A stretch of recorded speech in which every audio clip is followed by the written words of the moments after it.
one day last week and then 2 days coming up. Yeah, it's good stuff. Have no fear. Someday you'll get to a stage where you'll make it sound like it. People will be trying to pull you away from you cheating.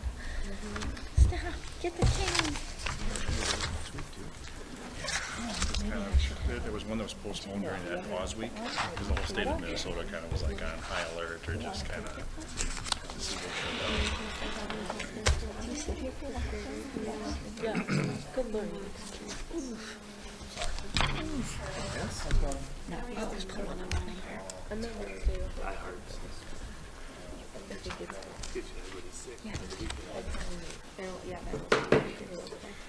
All right, call this meeting to order. Pledge of Allegiance.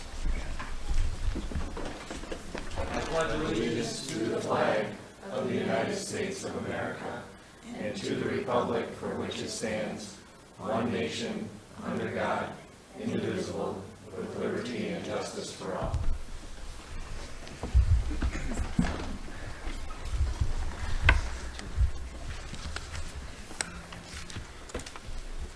All right.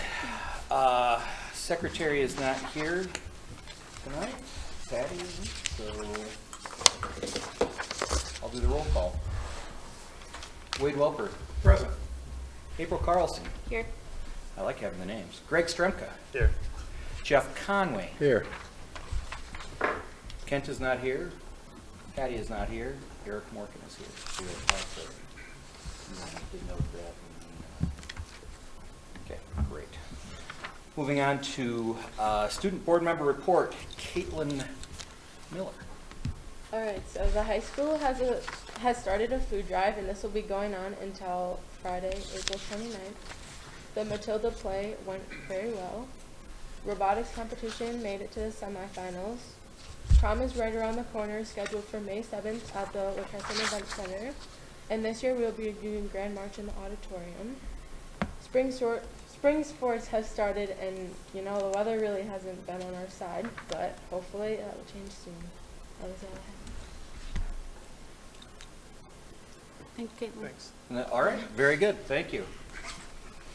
Agenda adjustments approval. I don't think we've got any agenda adjustments. No adjustments right now. We did, again, since the Right. board pack went out on Friday, we did make an adjustment of adding a Item couple H, items. right? Item Okay. H, right. Okay, great.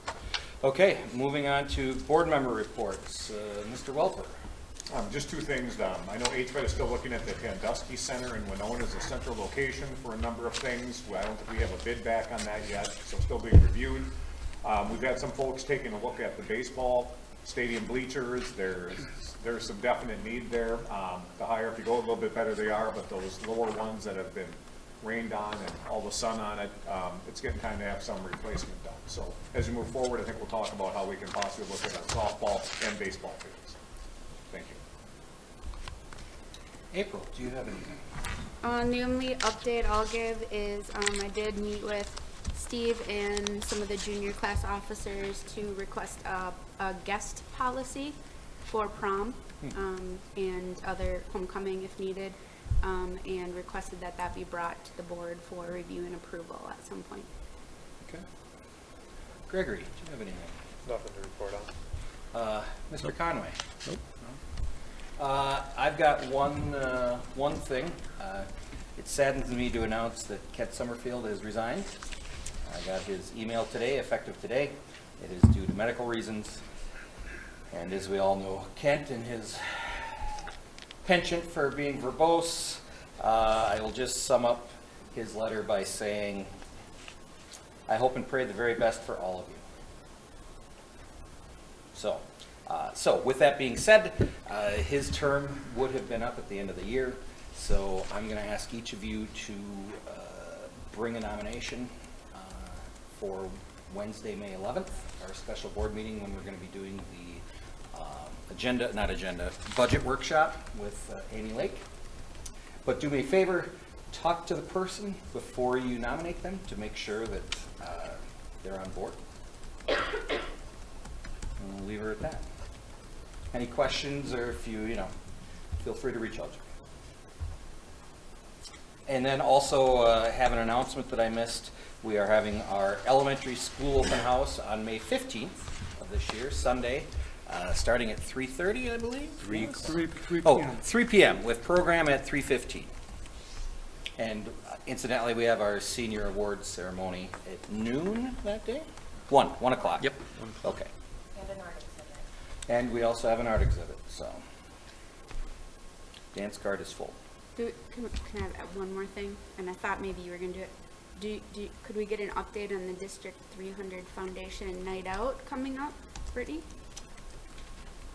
Yep, so we're really excited. Tickets are selling, and I've had a couple of people tell me they've been on the radio, so I was really excited about that because I send stuff in and I don't hear back. So, yeah, come join us. Staff come free, so you can get a VIP ticket from the office. And there will be music by the Mondays, who have performed at Ashley for the Arts a couple of times, and a food truck by Fathead Steve's. So that's next Saturday from 5 to 9.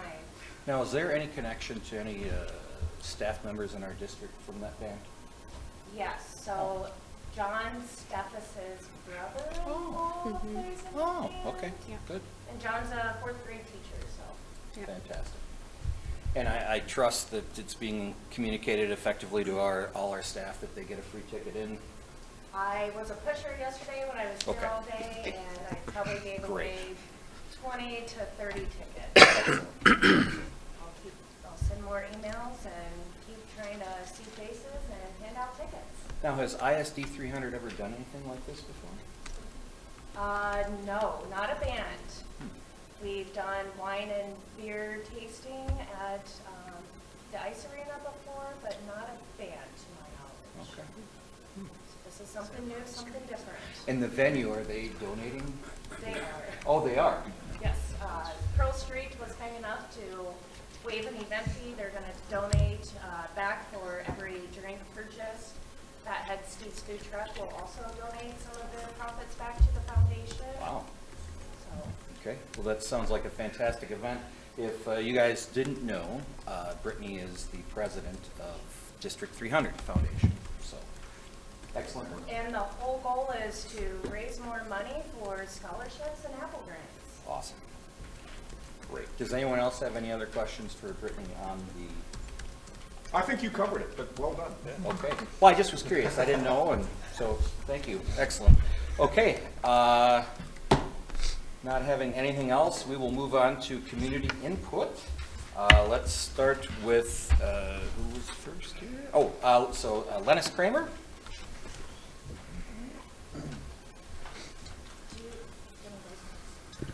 Oh, yeah. There we go. Yeah, help yourself. And Lennis, you've got 2 minutes. It's not super rigid, but Okay. don't identify, students by name or, anything like that. Am I going to pull your microphone off? I got it. Go for it. Okay. Ready?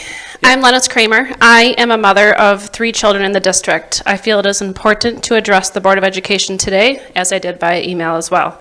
I regret I did not do this a year ago. A year ago, we found out the current 3rd grade class was going to be cut down to 3 sections with 23 plus students per class, which is up from the 17 to 18 they had previously experienced. However, these kids' elementary school days have been anything but a traditional experience. The pandemic has impacted these 3 kids for 3 academic school years. These 3rd grade kids, not 3. Yep. In 1st grade, they got pulled out of the classroom in March of 2020, finished online. We know how that year went. In 2nd grade, they bounced back and forth from in-person to online to in-person again. Thankfully, in 3rd grade, they have been in person the entire time.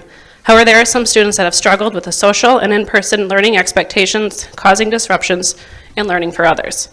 These struggles should be evaluated to see what we can do to remediate them versus pushing forward the class of 2031, because they handled it this year. This class is the only class that has this high of a teacher ratio in our elementary school. As you will see in the preliminary report, every other class has 16.5 to 18 students in the class. I don't think I have to tell anyone here the benefits backed by research in smaller class sizes. I can account for multiple times in 3rd grade that the students have come home and told me about the disruptive behavior. That's not fair to the students nor the staff having to deal with that. With the lack of paras, I really urge this group to think about having a 4-section school that the school has been built and evaluated for. Support the class of 2031 with a smaller class size before they end up middle schoolers next year or the year after who might have struggled otherwise. Thank you. Thank you.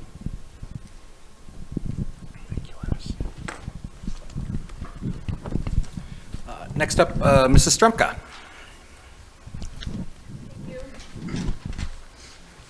On October 19th, 2021, my daughter was involved in physical altercation with another student. Shannon, can you hold one second? Yeah, No what do you problem. want me to mic? Well, might as well. Thank you.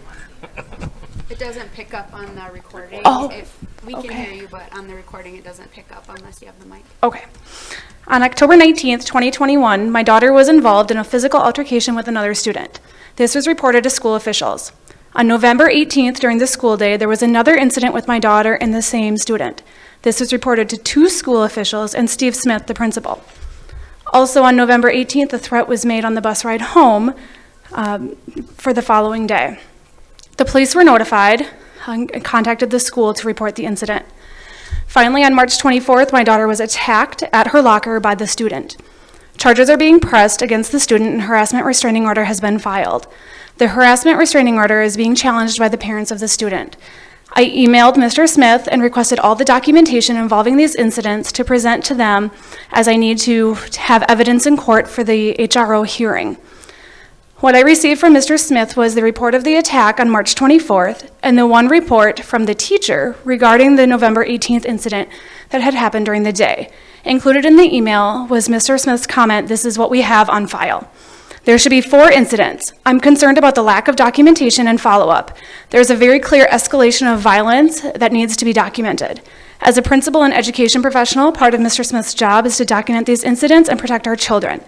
Your handbook states the discipline records policy of the school district is that complete and accurate discipline records be maintained. I'm asking that the missing documentation be corrected by Mr. Smith. The records should reflect all 4 incidents, not just the 2 that are currently on file. The school board and administration should be addressing these issues of poor documentation and follow-through by implementing checks and balances in their process. The administration needs to do more to protect our children from school violence. Thank you. Lastly, we have Sarah Reese.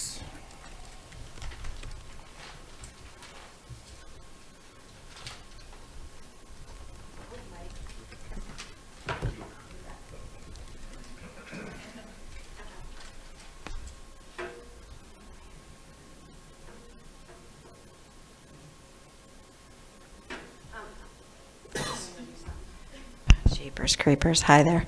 My name is Sarah Reese, and I am both a parent and an educator in the La Crescent Hoka School District. And I am coming tonight wearing both of my parent and educator hats. I have a strong concern about our elementary school and a decision that was made last year that will now continue into next year, where one grade level has 3 sections and all the other grade levels in our building have 4 sections. Much of what I have to say tonight, I actually had written to say last summer, but I was encouraged by administration when we met with our previous superintendent to wait and see what happened and not bring to the school board until we had 25 students in 3rd grade. So I didn't come and I didn't speak to you then, and it's a regret of mine because I've seen this year what has happened for our 3rd graders who will be 4th graders next year in continued 3 sections. I've read the preliminary staffing plan that will be presented tonight, and I see that there isn't any additional classroom FTE listed. Right now, we are 19 FTE at the elementary school, and that is what is in the preliminary staff plan. Many of our staff have discussed with Principal Kopp the need to be sure that our first line of defense, which we consider the classroom teachers in an elementary school, and probably in others too, are supported. And we feel like if every year a different grade level is going to continue to have 3 sections, it means a lot of movement among our teams and teachers, and the expertise that we need with the vast amount of curriculum that we're asked to teach becomes greater and greater responsibility, and we're concerned about that movement. But I want to take a minute and just talk a little bit about the students. In my 23 years of teaching, I've never experienced a year like I have this year. This has been a year that I've said to many of my colleagues, it might break me. I might leave education, and I'm not alone in that. We are asked to do a whole lot with a whole lot of students, and if we believe in equality in this district, we are not having an equality in our elementary school. As Lennis Kramer said earlier, the class sizes among the other grade levels, the class sizes among other grade levels are under 20, and we are at 24 or 23, 24 within our classrooms. We're getting another student next week, in fact. We were told we couldn't come to the board to ask for another section until we had 25 in each of our sections. We had to have 75 students, so that was never a request that was made. That's a mistake. The needs of our third graders are not just a number. It's not just 75 kids or 70 kids, I guess it is now. The needs of our third graders right now are intense. I have never in my 23 years experienced the social, emotional, behavioral, and academic needs that these students have. Every single day in our third grade, we have some kind of major issue that's going on. We deal with it, we're doing the best we can, we love our kids, we're building relationships, we're doing everything we're asked to do, but we're doing it with 3 of us, and we have high class size, and it's not equal. The rest of our building has 4 sections. Our building is designed for 4 sections. I would encourage this board to make it a 4-section school again, and realize that we're gonna have ebbs and flows. We're gonna have years where we're low, we're gonna have years that we're high. But right now it's projected that 4th grade will have 3 sections next year, and what was previously stated last spring is that 2nd grade will have 3 sections the following year. That means movement, that means we're not consistent in our teaming and our curriculum, all of that we ask for. Right now we have a kindergarten retirement, and what I saw in the staffing plan is that the kindergarten retirement, we're not posting for it right now because we're waiting on kindergarten numbers. What I would propose to this board to consider is that we keep our 19 FTE, we make it 4 sections for 1 through 4. We have that 19 FTE, and if the kindergarten numbers rise to where we need that 4th section in kindergarten, that our board would support that and get a 4th section in kindergarten. But to say right now, we're going 3 sections for 4th grade, I think it's wrong. I think we're doing a detriment to our students. I don't think it's fair, and I don't think it's equal. So please consider 4 sections. Thank you. Thank you. Thank you, Sarah. Okay, moving on to the consent agenda. Just one announcement. As we celebrate and thank Lisa Croner, kindergarten teacher, for her 34 years of service to the school district. Her retirement will be effective at the close of this school year, so congratulations and thank you to Lisa. Other than that, you have the consent agenda, and we'll be looking for a motion to approve the consent agenda.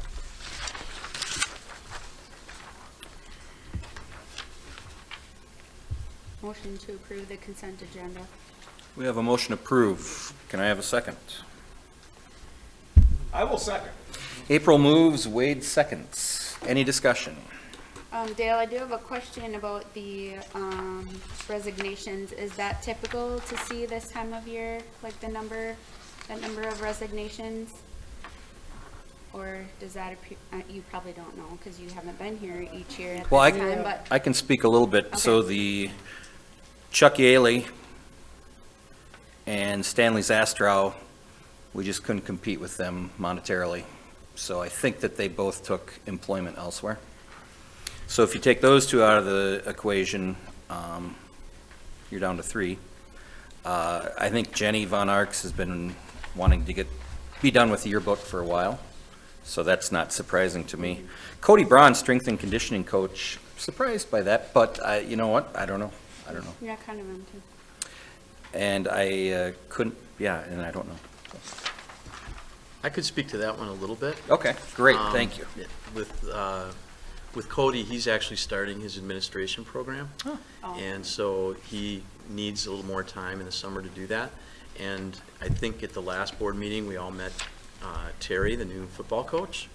And he's already spoken with Cody about his interest in taking over that role, so. Excellent. But you're right, I think yearbook has been one that we just cross our fingers with every year. And then April, it's not uncommon, I think, for a lot of the, especially the extracurricular activities, because now is the time when we have to do the planning for the next year. So typically we do see those. Thank you. Any other discussion? Hearing none, all those in favor, please signify by saying aye. Aye. All those opposed, same sign. Hearing none, motion carries. Moving on to action item 10A, Board Policy Procedure 903, second reading. Commentary by Dale Carlson. The board is asked to consider approval of the Visitor Management Security System procedures for Policy 903. You may recall at the last board meeting, it was presented for that first reading, and then some of the feedback. One thing specifically is perhaps remove that specific vendor or product name. And so you'll see in the second reading draft here, ready for your consideration for approval of a second reading, that we did take out the word Raptor and did the necessary replacements. That's really the only change that had been made. So unless you have questions, we'd be looking at a motion to approve the second reading. Motion to approve the second reading of the. We have a motion to approve. Do we have a second? Second. I think Jeff by a nose. So, so Greg motioned, Jeff Conway seconded. Do we have any discussion? Any discussion? Any further discussion? Hearing none. All those in favor, please signify by saying aye. Aye. Aye. All those opposed, same sign. Hearing nothing, motion carries. Action item 10B, Nutrition Services Coordinator position. Commentary by Dale Carlson. As a result of the School District of La Crosse discontinuing their food service management services for us, which that partnership has been in place for years. In fact, I want to say 30 plus years. Did we miss a chocolate bouquet to them at Christmas, or what happened? I don't know. Okay. We've been working on the development then of a nutrition services coordinator position that will assume all the management responsibilities of our food service program. So you have a draft of the posting job description. You also have a draft of a letter of assignment that gives you some idea of the work we've been doing for the last couple months since we learned of this. And so especially as you review the sample or draft letter of assignment, you'll note a few of the highlights. This is a supervisory position, so it is not part of the bargaining unit. The position consists of 190 workdays with the possibility of requesting additional workdays as needed and approved by the superintendent. We're creating a new position, and so I think there will need to be some flexibility as this person working along with Superintendent Crowley to kind of work through this new position. The letter of assignment would be a 2-year agreement, and then you see noted the salary range. We've been working with, again, I've spent some time working with our current lacrosse director as well as some other food service contacts in the area in helping to develop this position, and along with the compensation. And so the plan is to, as soon as possible upon approval tonight, really the asking of the board tonight is to approve the position. And because we have not come to you for that yet. And so we're doing that tonight. And then, contingent upon your approval, we will move forward quickly to post this position. And I believe it might be an advantage of us to first start internal and see if we have some qualified applicants internal. This would go out to all employees, not just our food service staff, all employees.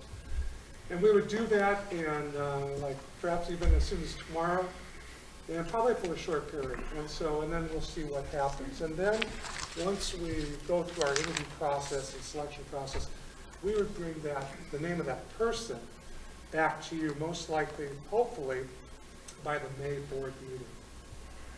And then this position would start July 1.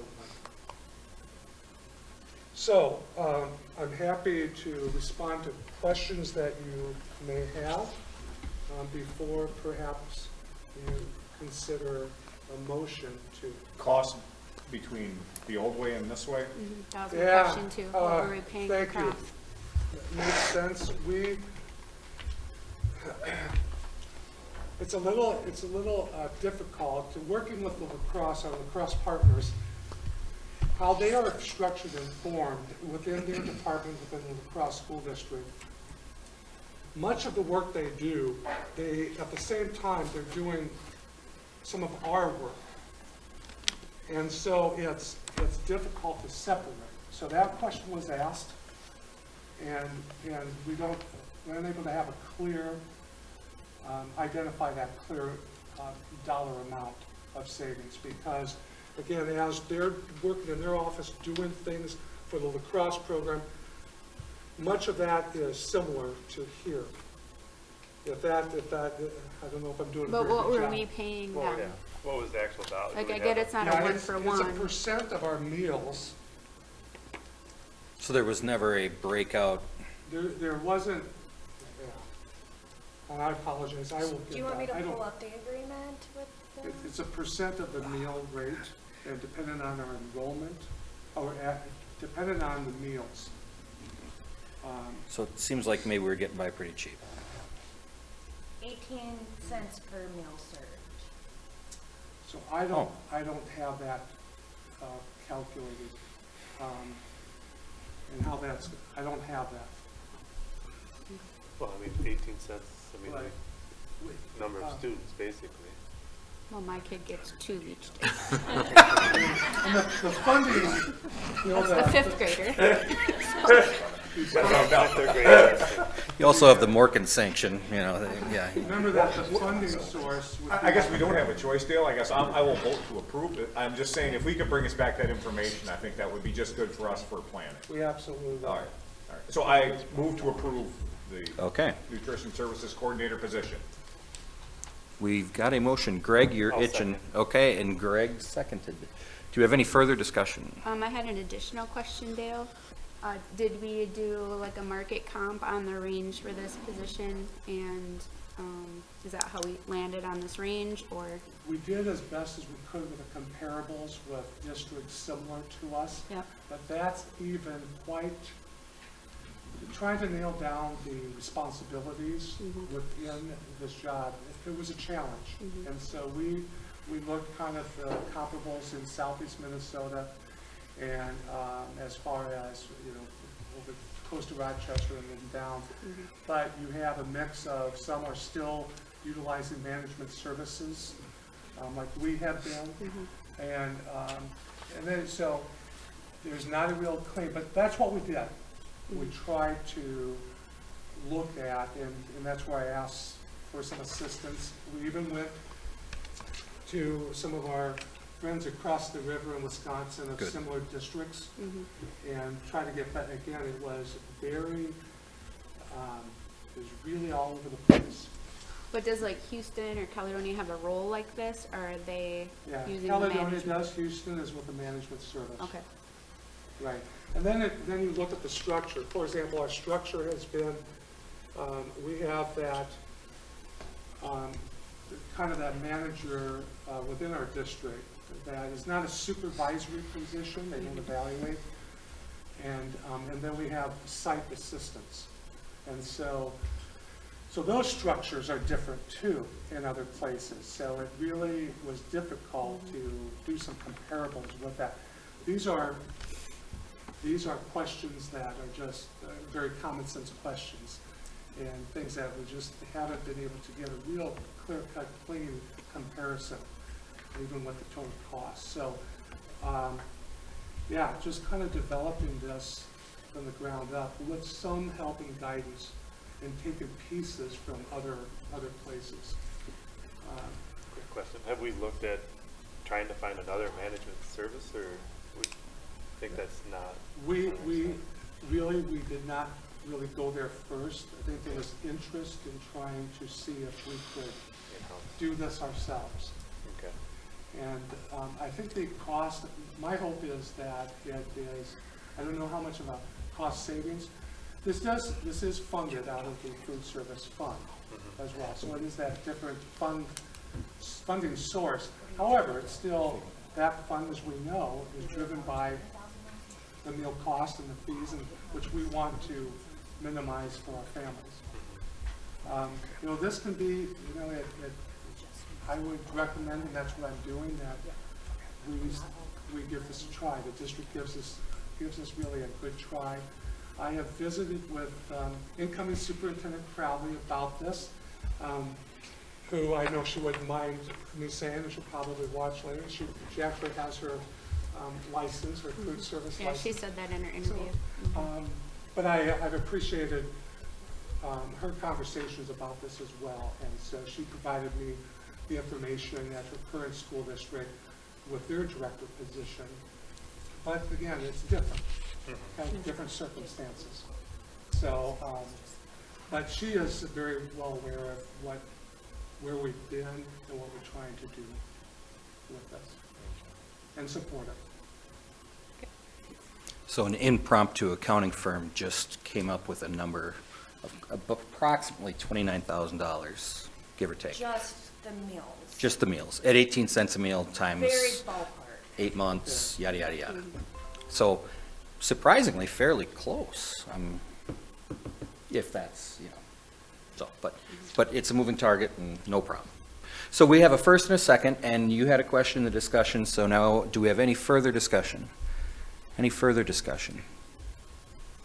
Hearing none, all those in favor, please signify by saying aye. Aye. Aye. All those opposed, same sign.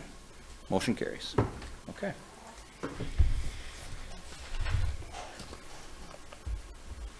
Action item 10C, calendar revision, Friday, June 3rd, 12:30, early dismissal. Commentary by Dale Carlson.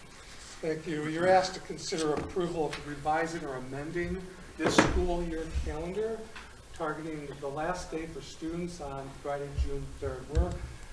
There's kind of multiple reasons, but I feel that it is best and would be a good opportunity to bring our entire employees together for that afternoon and be able to end the school year. So that is in part what is driving this. At the same time, we really looked at the impact on our families and also what's happening in the school building on that last day. There always is a last day.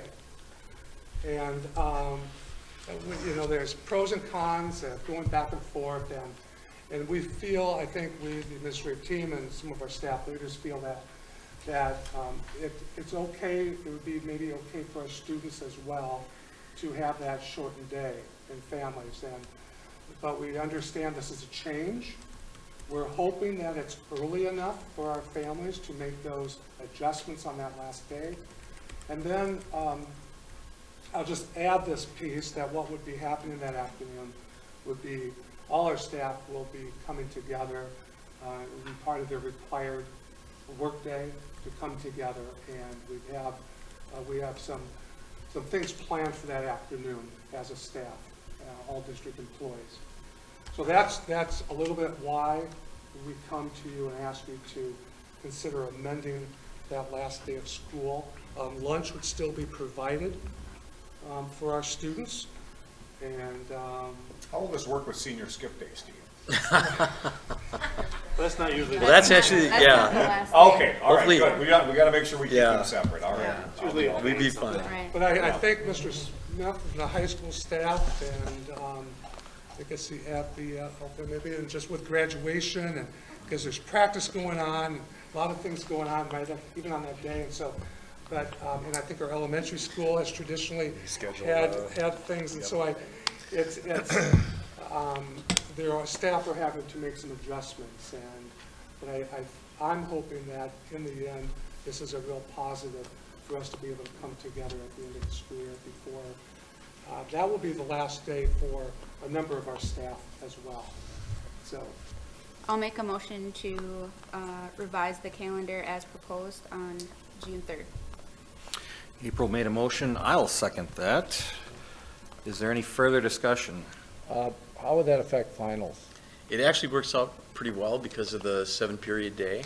So the last final will occur just before lunch on that Friday. Okay. What we adjust then is that afternoon typically was reserved for makeups. So, that'll have to happen outside that. Okay. Any further discussion?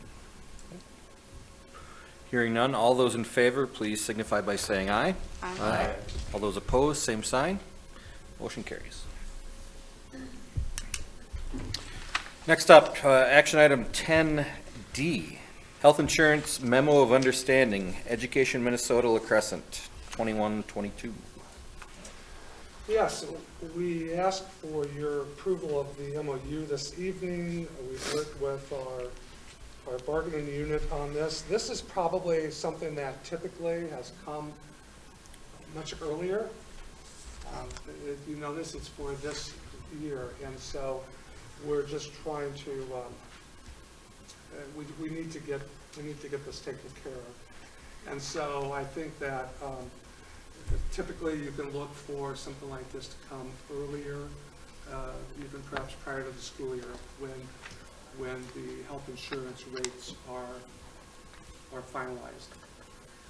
So I know that we've worked with our group and signed off, and so now it comes to the board for your approval.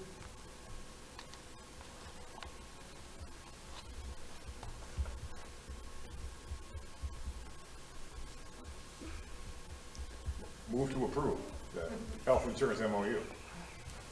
We have a motion to approve. Do we have a second? We have a second. Discussion. I have discussion. I don't remember ever having this come up at a meeting before. Does anyone else here? I think dealing with things a little different. Okay. I think these different memorandums of understanding, I think we're done different. Go ahead, Dale. Because when you do the contract, we've got the formula that we follow with the health insurance that, you know, goes up so much, and so we take half, and the staff takes half, and so I don't understand. Well, I believe the rates, though, are going to have to be calculated probably on an annual basis. Okay. And so, for example, I think we have a meeting, some of us have a meeting next week to come together and look at upcoming rates and things like that. So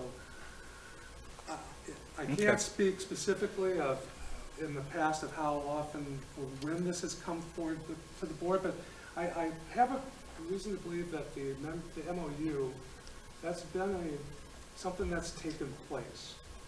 And that MOUs would require the board, they would require board approval. Yeah, Anything in the MOU these rates weren't part of the contract negotiation that we did. Sure, because you have the formula in there, the clause, right?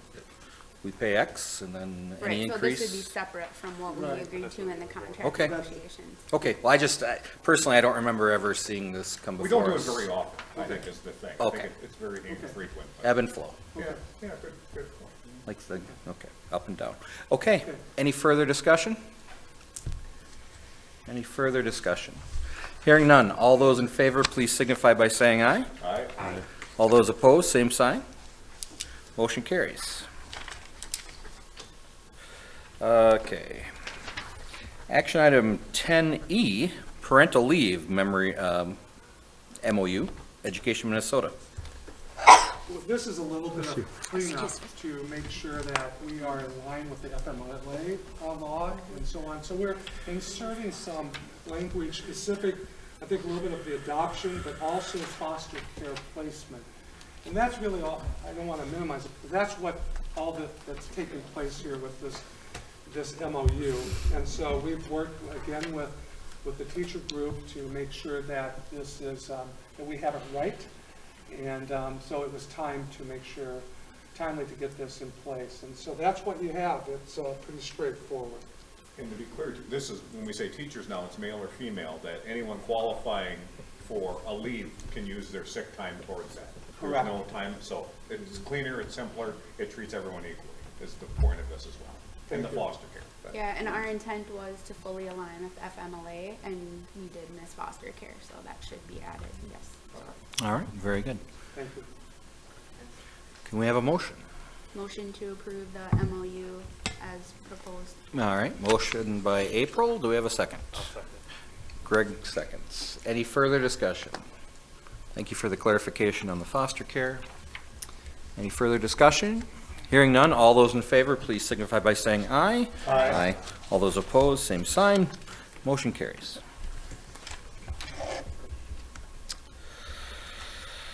Action item 10F as in Frank, hockey arena lease with city. This was part of the most recent Buildings and Grounds Committee agenda, and so there was discussion and consideration on the hockey arena lease agreement. The city has approached the school district on extending the current lease for another 10 years with the option of extending another 10 years after that. And really the city's interest in extending is in part to align with the potential leasing and or purchase of a solar system.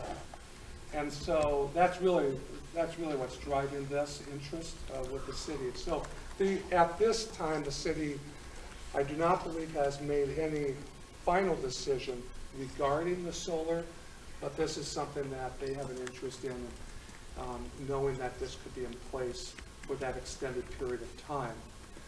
So, I know it was talked about Buildings and Grounds. I believe Buildings and Grounds is recommending and supporting approval of this. And so we did include the draft of the amendment, the lease or addendum, and down, if you scroll way back up, go back up. So if you kind of go down, it talks about under item 2 there, the extension of the lease term. And so because currently it was 2034 with an option of 10 more years to 2044. And so here's now, this would be extending it to 2044 with another option of 10 years to 2054. Just a point of clarification, this says it goes to 2024, the original. Yeah, I'm not sure. Let's see, so.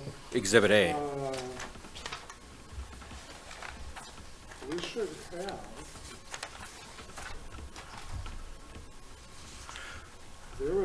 There was a 20. Okay, so in I 2016, apologize. that's okay. There's a 20. Here's a lease addendum effective June of 2016 Thank you. that moved it out to 2034. Correct. So they want, Is that one so they got expired? 12 years before the lease, why? That one expired on 24, so this was done back in. So they want to go to 44. Instead of 34. Right.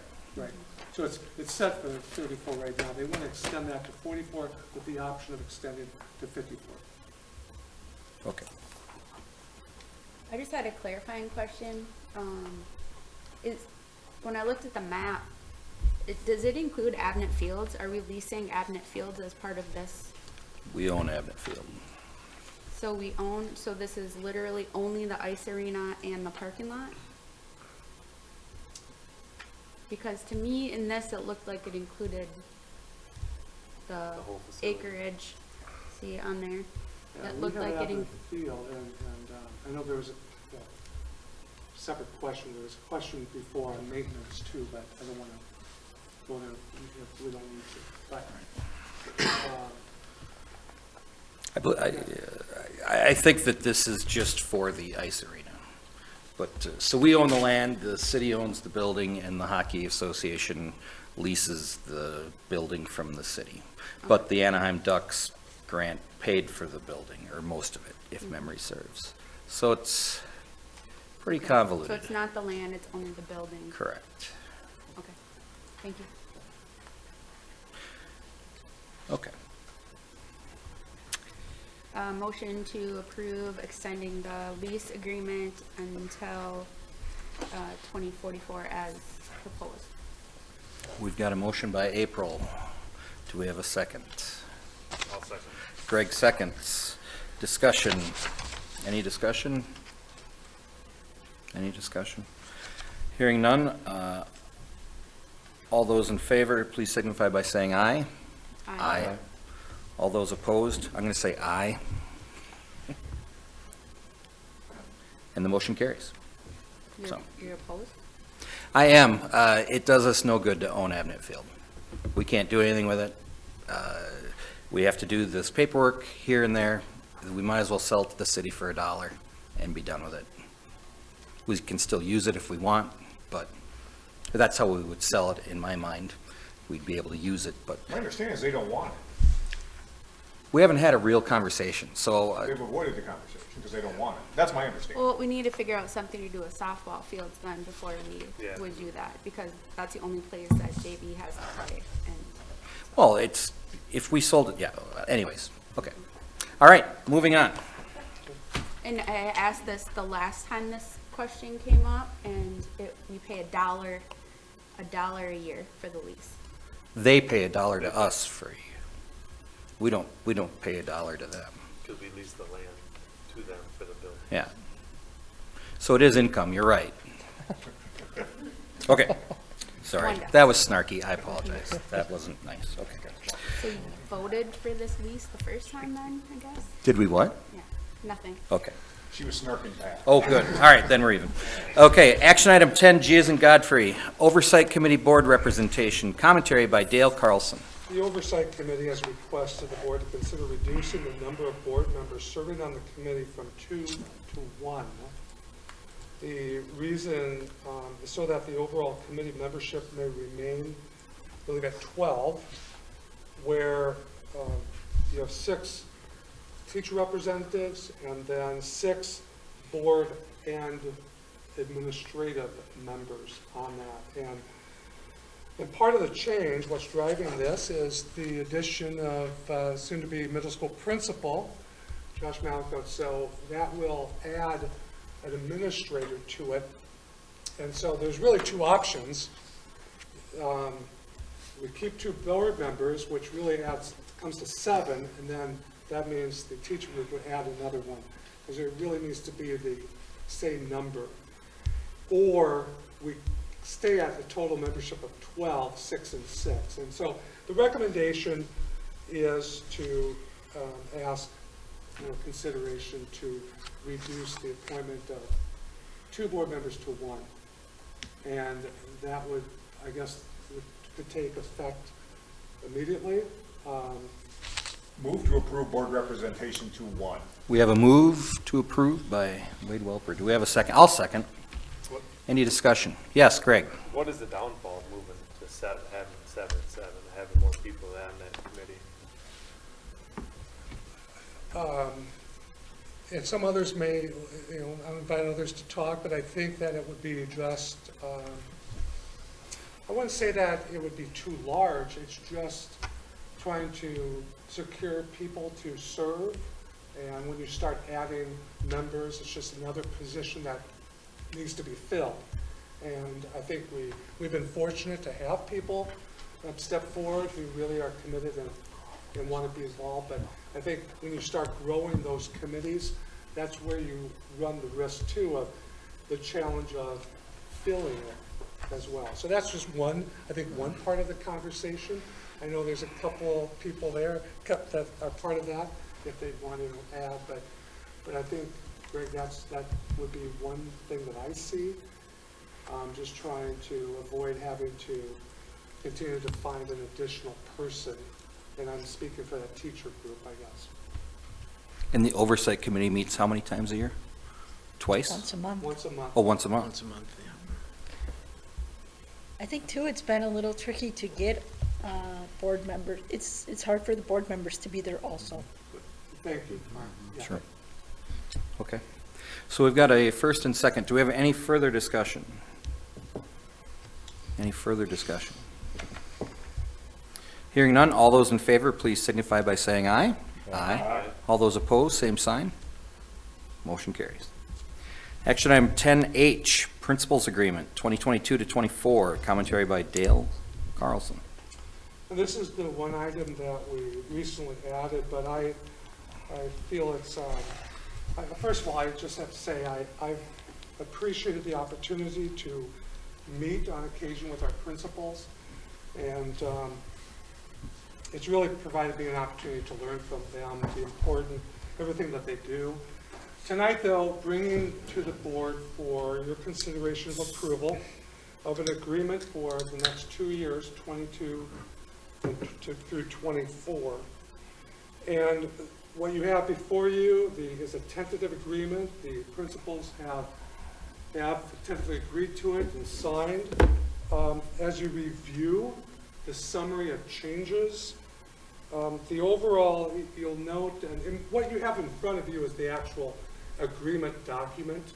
And I think that some notable changes we can go through, and I'll just note some of those as we scroll. First of all, work days. Scroll, yeah, right there. You'll see the terms of employment, the length of employment. For the current 512 principal, Mr. Smith, for example, has been able to, has been an additional 5 days because of that increased role of the 512 grade levels since, this has been in fact, I think, since that change was made. I think so. Some years ago. And so with our current restructure, there is agreement to eliminate those additional days there. Scrolling down, personal days, there's an agreement to, and I support under personal leave or personal days. The principals get 6 days annually allocated to them. They can accumulate up to, I believe it's 10. And in the current agreement, they are able to be compensated up to 2 unused personal days. This would increase that to 3. And so if you scroll down to see there, that's where that item is. It includes an increase to their 403B match, so you can scroll down right there. And then there is a new item that to acknowledging the work that they do as far as their learning, their professional learning. When that situation is such that they enter into some graduate coursework, that there would be the possibility of being reimbursed up to $2,500. Principals do not advance, they do not, for education, their work, they're not acknowledged for that in their agreement. So this would be something that would assist them, and we would encourage them to continue to grow in their learning, and this would be recognition of that. And then if we go to, under the title of severance, a change there is upon the termination of employment, they still would have to have at least 10 or more continuous years.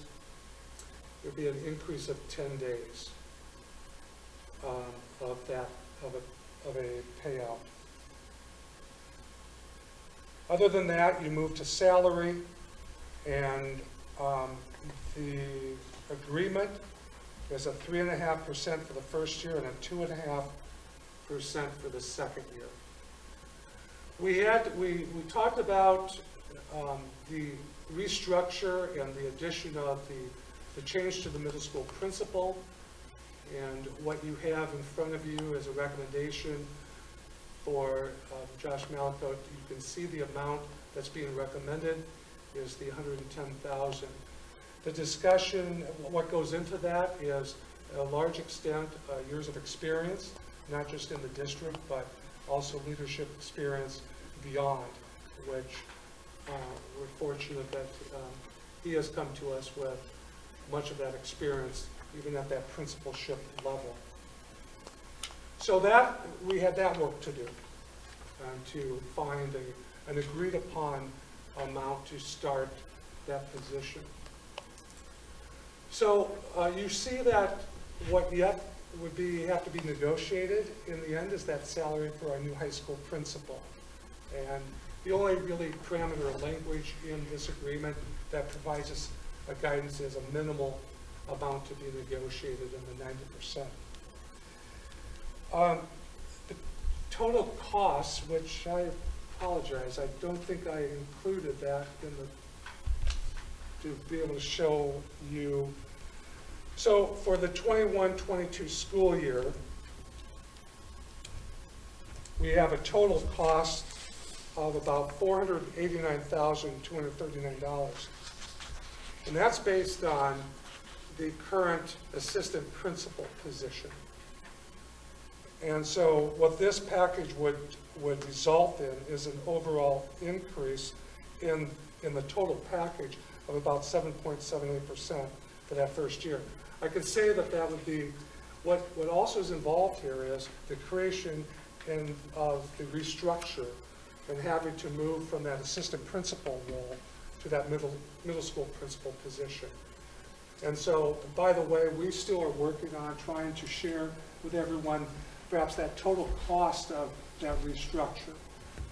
And because that's not really reflected accurately in this. And so I don't have that for you this evening. It's kind of a separate, something the board had already done back in January. One additional thing that has not changed, but there was good discussion about the performance compensation that is built into their evaluation process. And so as I had the pleasure of working through and having that discussion with them, I also have had the opportunity, again, I bring up incoming Superintendent Minnie Crowley, and so we've had that conversation about that as well. And because what happens with that is that comes down to the principal working directly with the superintendent on their growth goals throughout the year and establishing ways to measure that and make that final determination on up to that additional 3%. There's some thought and conversation and questions, even some of the board representatives that are part of this group and this team about that and how effective that is. And I think right now it would be important to continue that performance compensation or pay and that opportunity. I think it's a way,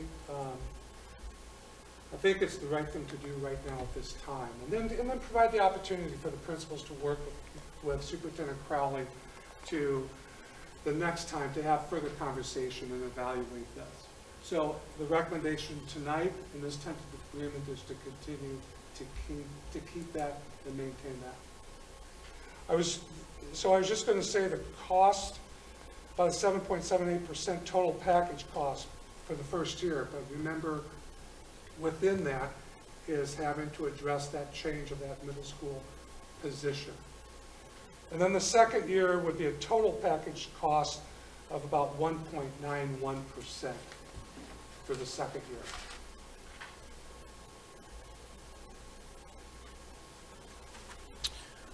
All right. What questions I'll do my best.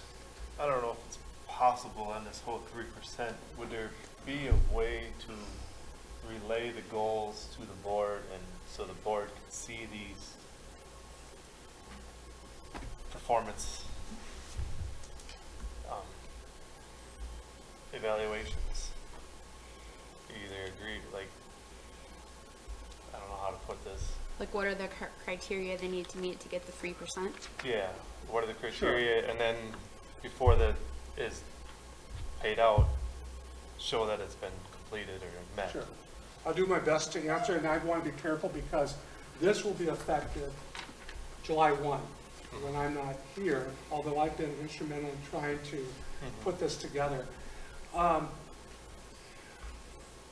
There's a piece of this that, with an evaluation tool and instrument, there's that kind of confidentiality too, to work with that supervisor.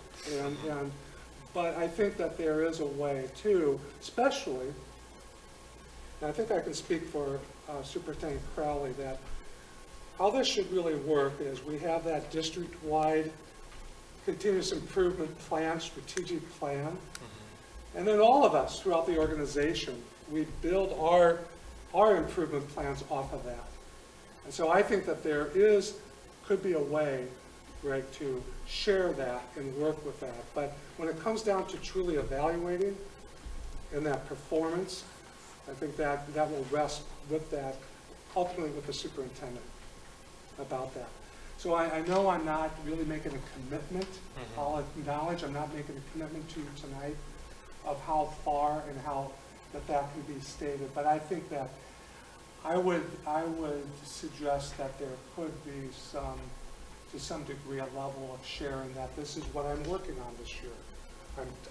Because we look at our principals, and ultimately, their responsibility is to help the school, lead the school, work with the staff to achieve those goals that the school has identified that should be directly tied to the district and ultimately what the board has identified as those, what the most important goals are for our district to achieve.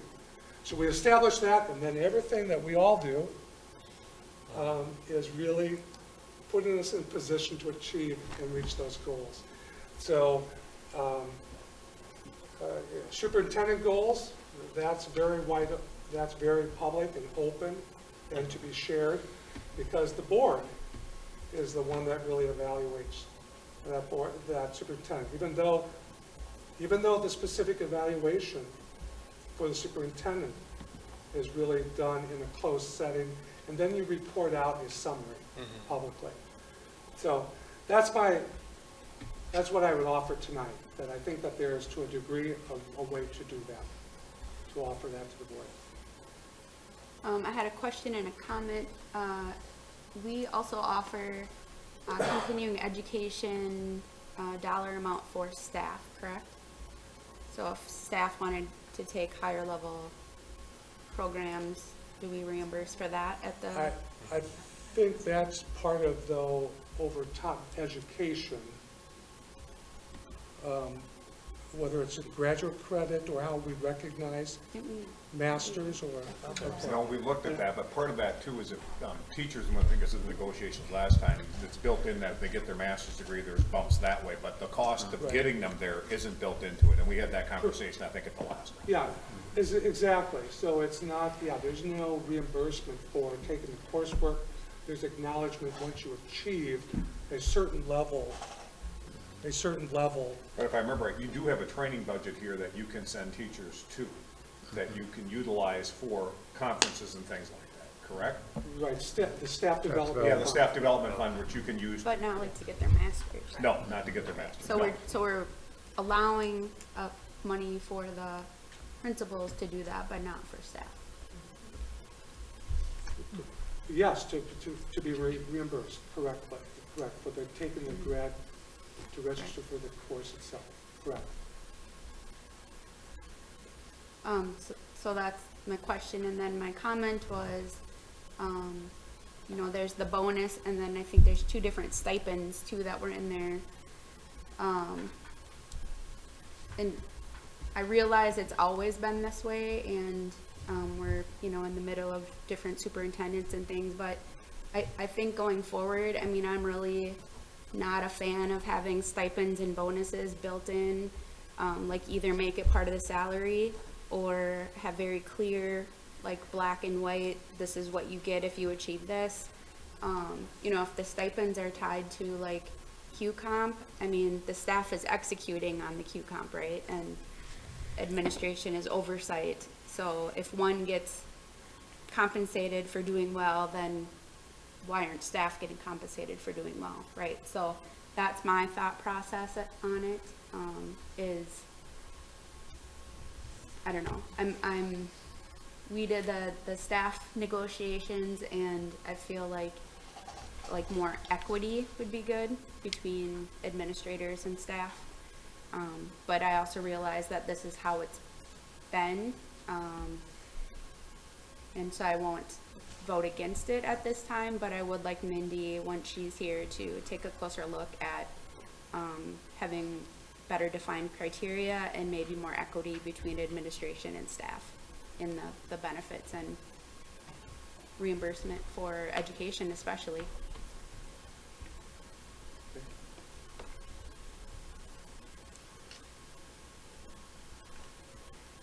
Any further discussion? Further discussion? Wait, have we had a first and second? Sorry. No. Okay. Move to approve the principals agreement for 2022 to 2024. All right, we've got a motion by Wade. Do we have a second? I will second it. April seconds. Is there any further discussion? I do want to say that I thought that staff were reimbursed for certain degrees if they were germane to their subject. So like if somebody was going to be an AP chemistry teacher and they needed to get a whatever it is. So we'll have to look into that. Could you look into that, Dale? We certainly can. Or Steve, do you happen to know off the top of your head? We might be talking about a couple different things. you Okay. know. I believe what we're asking is there a way for the district to pay teachers the tuition for the courses to complete the masters? And that answer is no. Okay. The question that Wade brought up, that, are there dollars available to earn, CEUs, things in conferences? Answer is yes. Staff development budgets are pretty healthy at every level. Okay. The compensation on earning the masters, yeah, that's built into that salary schedule. I think what we might be talking about is, at least at the high school level, if a teacher has an advanced degree that allows them to teach a course that's college preparatory, we do pay those teachers $500 each semester that they would teach that class. Okay. All right. Well, good talking points for sure. So, any further discussion? Hearing none. All those in favor, please signify by saying aye. Aye. All those opposed, same sign. Aye. Note that Greg voted no. Motion carries. Okay. Item 11A, preliminary 22-23 staffing plan and PowerPoint presentation by Dale Carlson.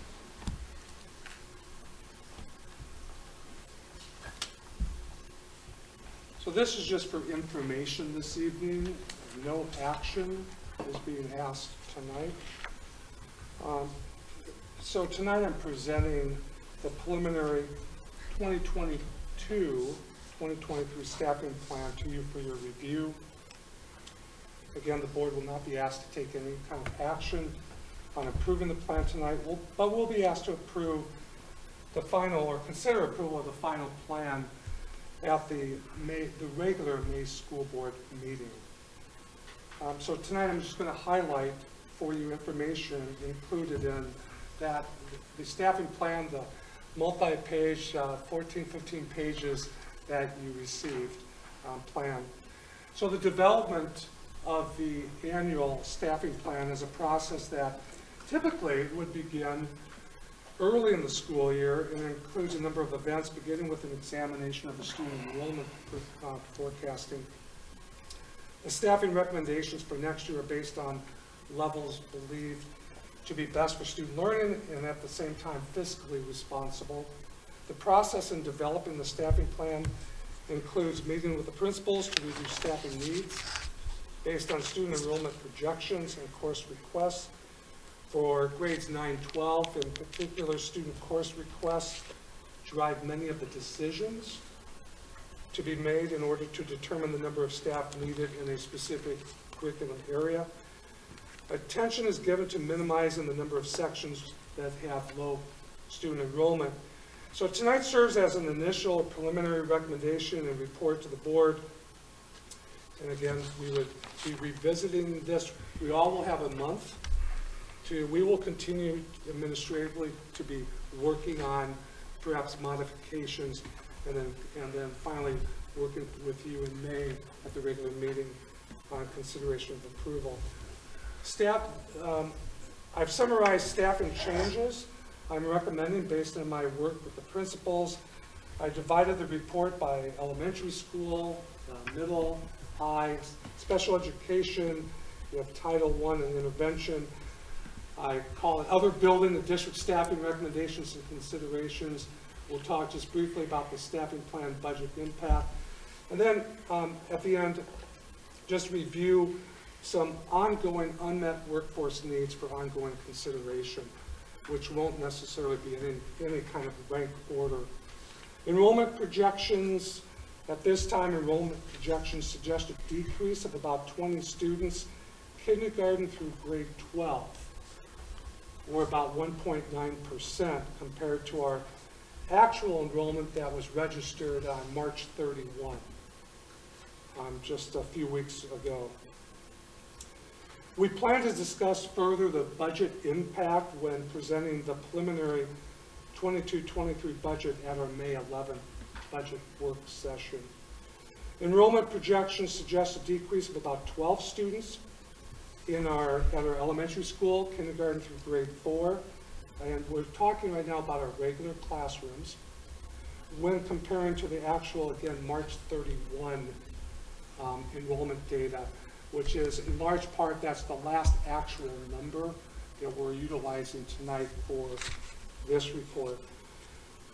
We're forecasting an enrollment decrease. We're of about 1 student at the middle school, so kind of a neutral enrollment there, and perhaps an enrollment decrease of 7 students at the high school.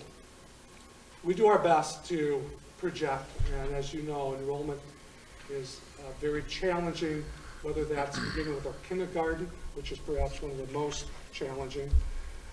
If we move specifically to the elementary, the plan includes maintaining the same number of K-4 classrooms at 19.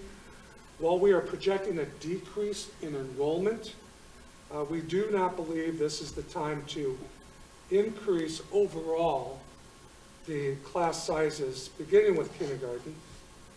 While the actual enrolled student count as of today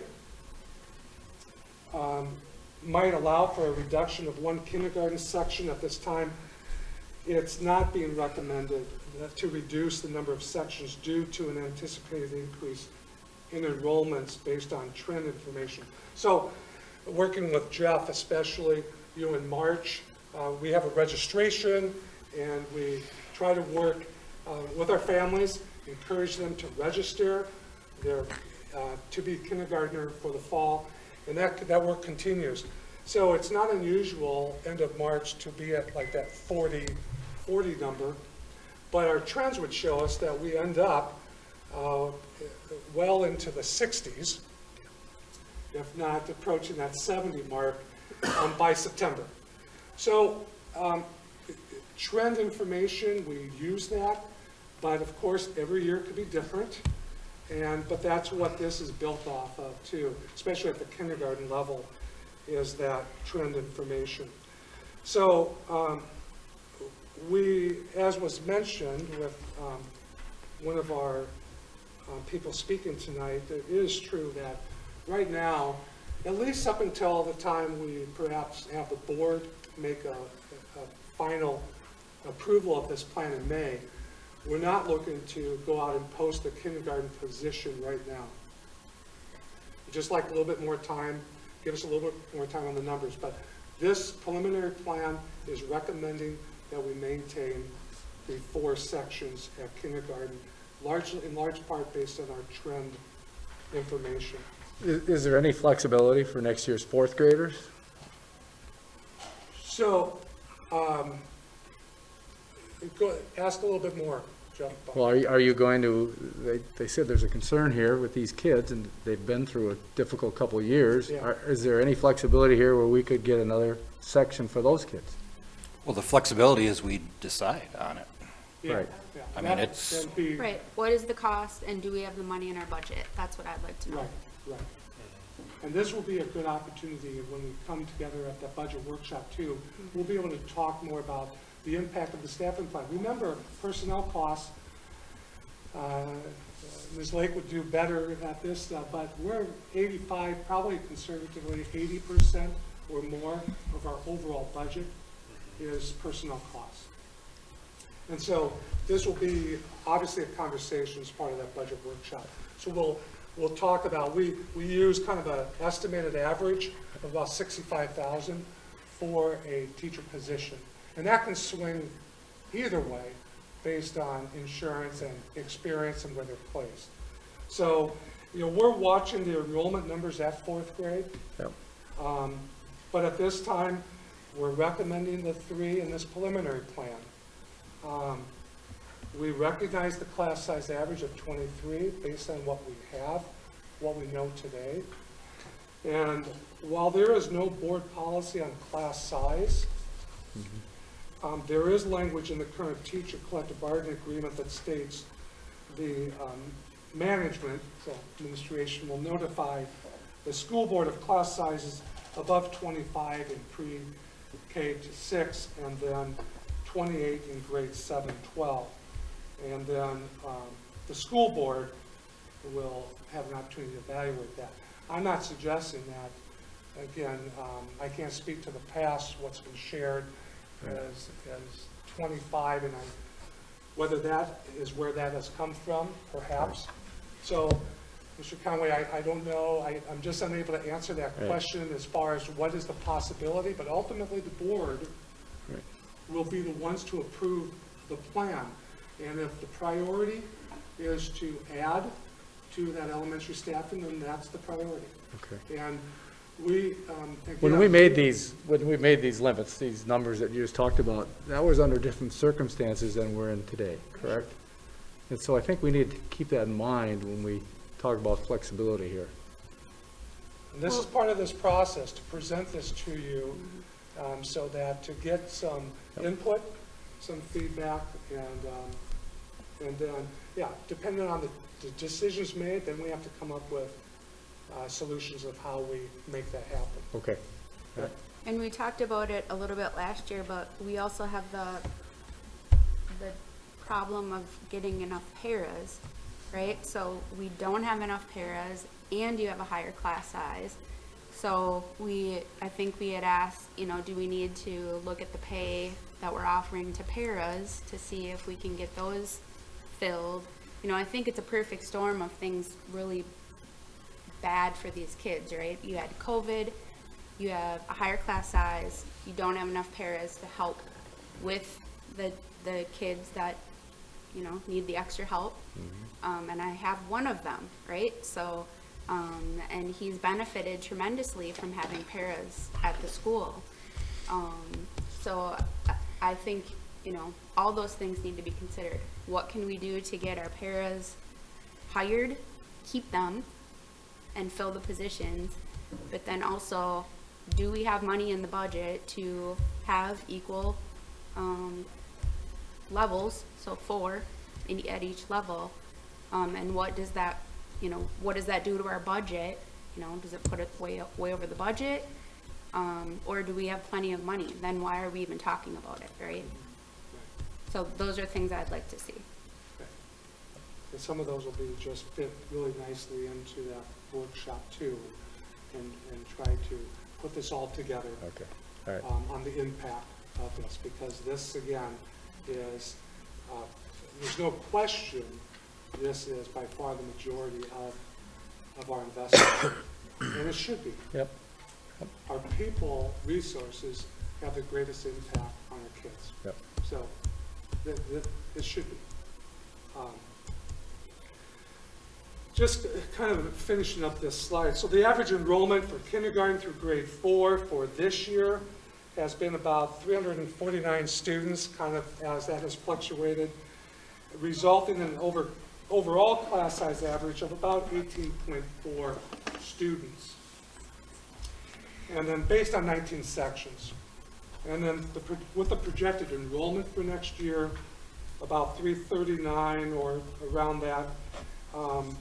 And by the way, these numbers they're not including our early childhood special ed students. Just wanted to clarify that. But based on our projections, we would be resulting in an overall projected class size average of about 17.9 students based on the 19 sections.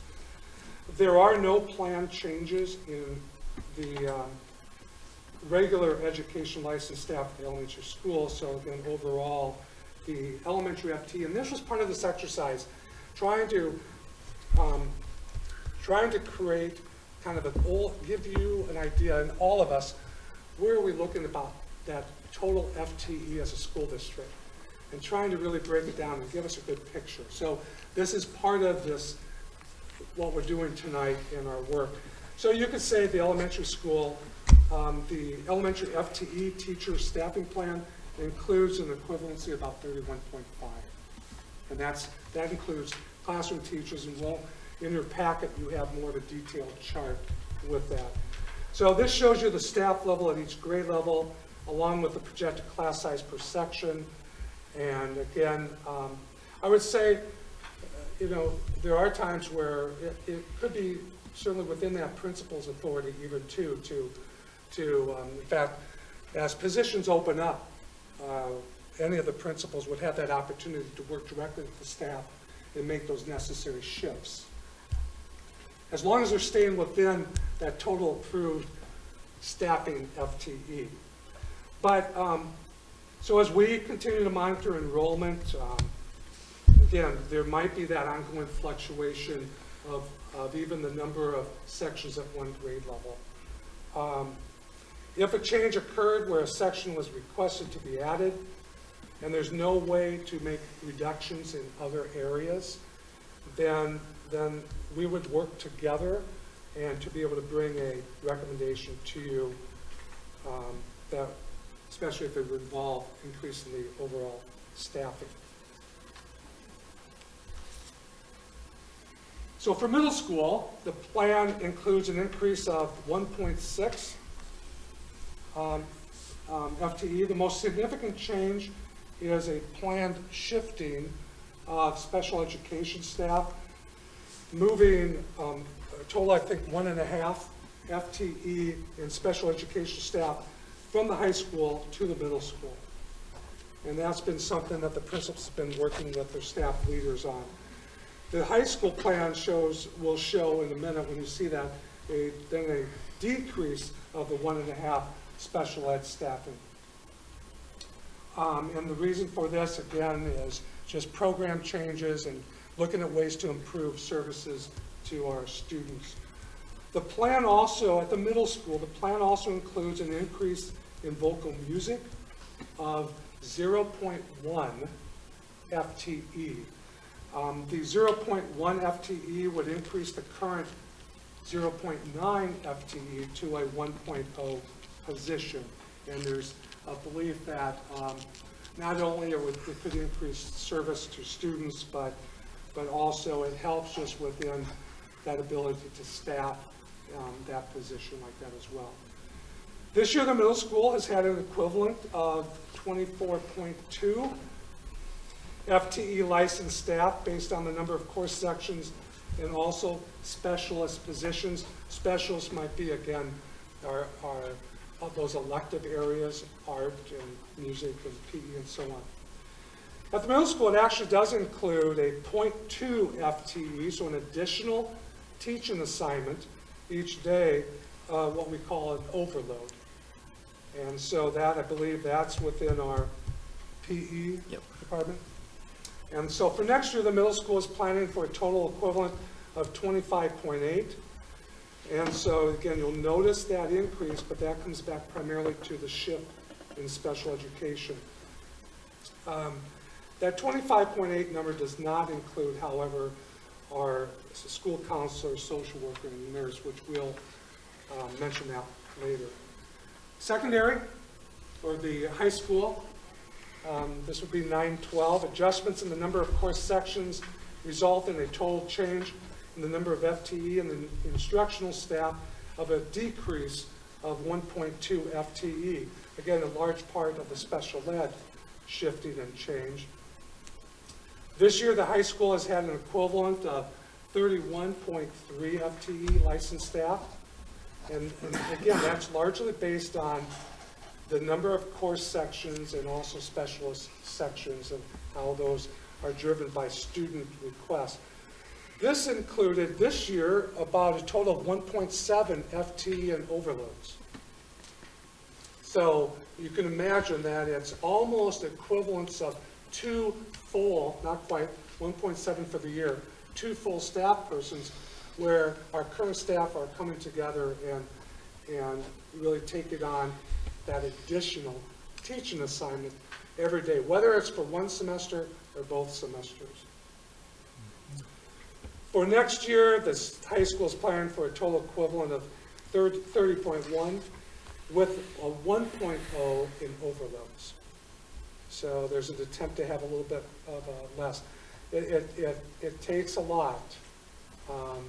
We really want to do everything we can to reduce that overload assignment for our teachers. And we're just thankful that there's the willingness to be able to do, that. We've talked about the special education staff shifting.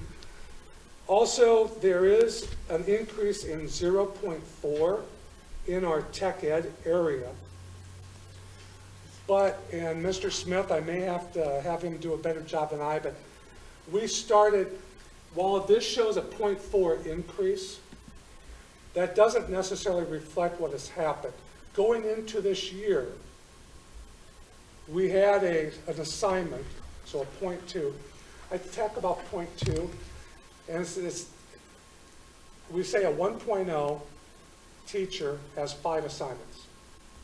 They also have supervision, but we look at the assignments. And so when I say 0.2, that's one assignment. And that's built in throughout the whole plan here. And so why I say that is with the tech ed, we started out, there was a 0.2, a teaching assignment this year, but because of other staffing changes and needs, that had to go away. Right. So if you guys remember, Nigel Smith took a different position in August, and we were not able to fill that position. We did have a teacher that was interested in completing his portfolio at some point and moving into that area. And that teacher had some of the tech ed courses, but also had math classes and had an overload. So we moved that individual into the position that was vacated by Nigel. And then we pushed out the math classes into overloads, with the other staff. And then we had to cut classes. So we had to cut 0.4 in the tech ed area because we just didn't have the staff to teach that. We got by with that for one semester, and then, as you guys know, we were able to hire another individual to come in and then allow us to fill that spot, take back the math overloads, and then also run some of the classes that we had to cut in the first semester.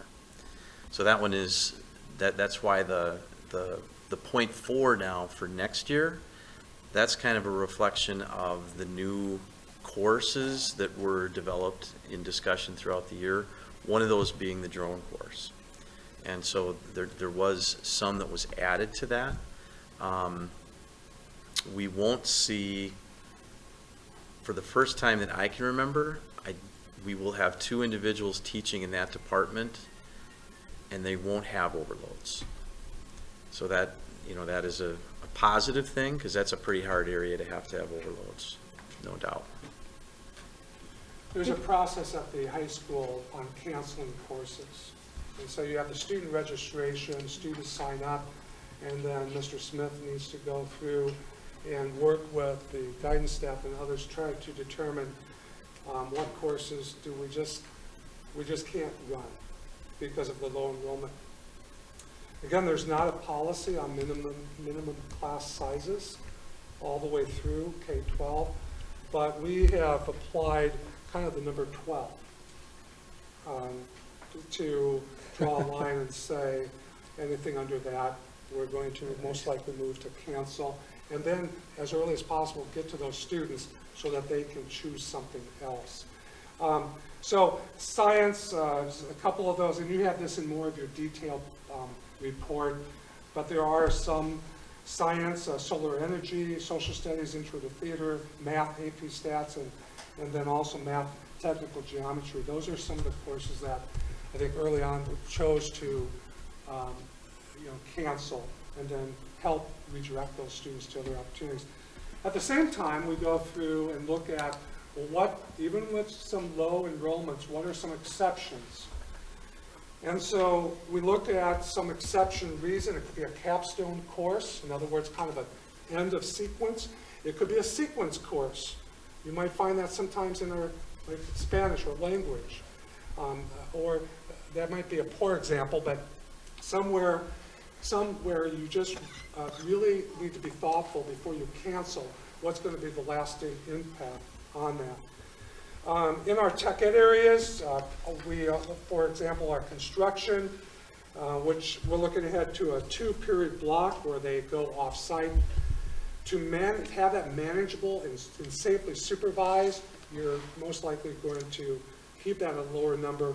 And so right now, I think, going back to the original registration, we had, I think, 8 students. And that's not necessarily something that would be unusual, kind of that 8 to 12 range. And then it is a capstone course. When you get into welding, then you look at safety within the lab or the classroom and the number of stations right now. And these numbers perhaps have changed. This is going off of a month ago. And we had about 10 students. Technical advanced algebra or AP college calc, that's an example too. Not only is it a capstone, but you start to look at the potential of PSEO, and if you don't offer it, then students will perhaps go elsewhere. And so we can't do that for everything, but we try to give attention to that. Okay. Dale, can I ask a question just for my own learning? Do principals ever help cover overloads? I can't. You know, as far as like teaching it for like an Right. entire semester, Right. they could if they had that licensure, and I'm only speaking at that secondary level. Right. It's not very common. You know, I can think of one colleague that teaches a physics class, but that's the only one that I'm aware of. Okay. Yeah. But in the elementary, Jeff, you go in the classroom all the time, right? Well, I think there's a difference. Not that same overload, but yes, I'll help out wherever is needed. And it's kind of on a rotation to share the load. So it's not just on the teachers, it's something that I share too. Yep. But I think the question is, to be actually regularly scheduled to take a section for the year. So, yeah. Special education, just touch on that briefly, and I know this is getting long, so thank you for your patience. There's no change in our total FTE in the district. We've calculated, if you look at our special ed staff, we're at about 15.6. We noted the shift between the middle and high school. And then this does go and include our special ed teachers at the early childhood level. It also includes our physical education, our adaptive classes, and then our speech pathologists as well. So we try to, everybody that's licensed specifically to work with our special ed students is calculated in that. Title, academic interventionists is a category, and right now, I think this is at the elementary school, and we have officially 1.0 title, and then 1.4 in total interventionist services provided. And so this includes maintaining those at that level. Other building and district considerations, there's a lot listed here. So one thing that this would include is, you may recall the board, it's my understanding last fall, once the school year got going, that there came to the board and the board approved adding a 1.0 full-time permanent substitute teacher, and that has continued throughout the year. This plan maintains that. This is something that you can go back and forth on how to prioritize this. We think we have the data that has shown that this, in the end, has been an asset overall to our ability to, even though day to day, we know we still struggle with attracting substitutes, but this has brought some consistency, and so this plan continues to include that. Even though I believe the board's action was only for the 21-22 school year, that's what we were able to go back and see. So we want to be very upfront that this plan does include maintaining that. I think there'll need to be some future discussion about, I think right now, that position has been mainly accessed in the secondary school. And so both buildings, there's a need, we believe. And so on a daily basis. But we didn't feel that we could, in this plan, put 2.0 on this position, especially considering some of the other classroom needs that has already been shared with the board tonight. So, but the reality is, we have a sub-issue, as many other districts do, and trying to figure out creative ways to address that. So, but just know that this plan does still maintain the 1.0 position, and the district, the staff, and Superintendent Crowley will have to decide how to, again, if you were to approve this, how to really best utilize that position for next year. Our paras, we've tried to really count and look at the overall positions, and we've kind of equated maybe a full-time is maybe equivalent to about 7 hours for our paras. And so we've calculated we have about almost 29 FTE, 28.7 in the district total paras. Not that those are all filled, but what you will see, and this ties into our budget planning, looking at what would we be budgeting for, filled or not filled. And so, because we will continue looking to try to fill all our positions. And so again, more in the detailed report, we go through there's also been, tied into this, it also includes the health office assistants, which there's a total of 1.5. There's been discussion, as you well know, about adding at the elementary. I think as the changes have gone on from earlier discussions even since I came on board with the COVID demands, some of that has changed, but I can't say necessarily that it has lessened the need for additional health office coverage at the elementary. So this does not include an added 0.5 FTE, but you'll see that possibly at the end with some unmet needs. Building office and clerical, no change. Custodial, no change, but we're aware of, again, like paras, we have unfilled positions there right now, especially most recently coming up. Food service, a similar note, we're not recommending any change, but like those others, we have positions unfilled.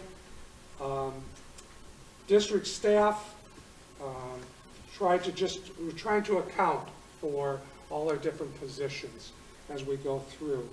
The one change there would be the nutrition service coordinator, nutrition services coordinator that was presented.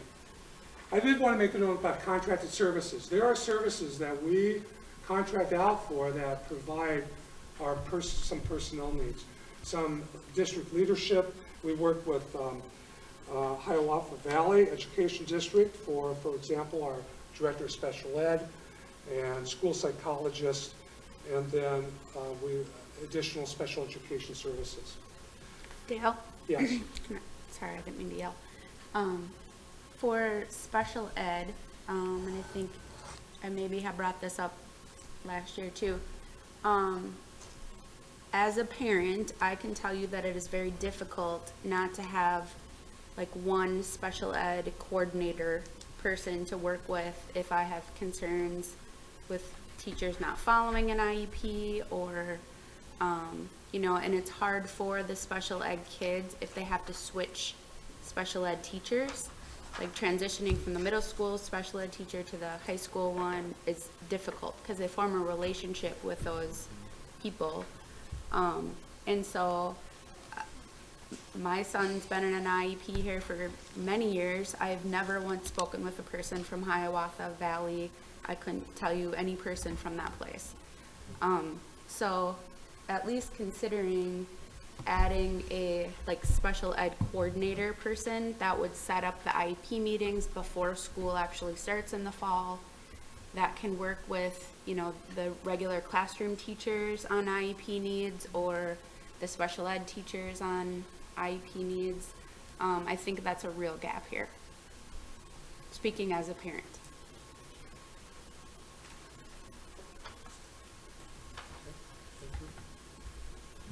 You see down at the bottom, no staffing contingency.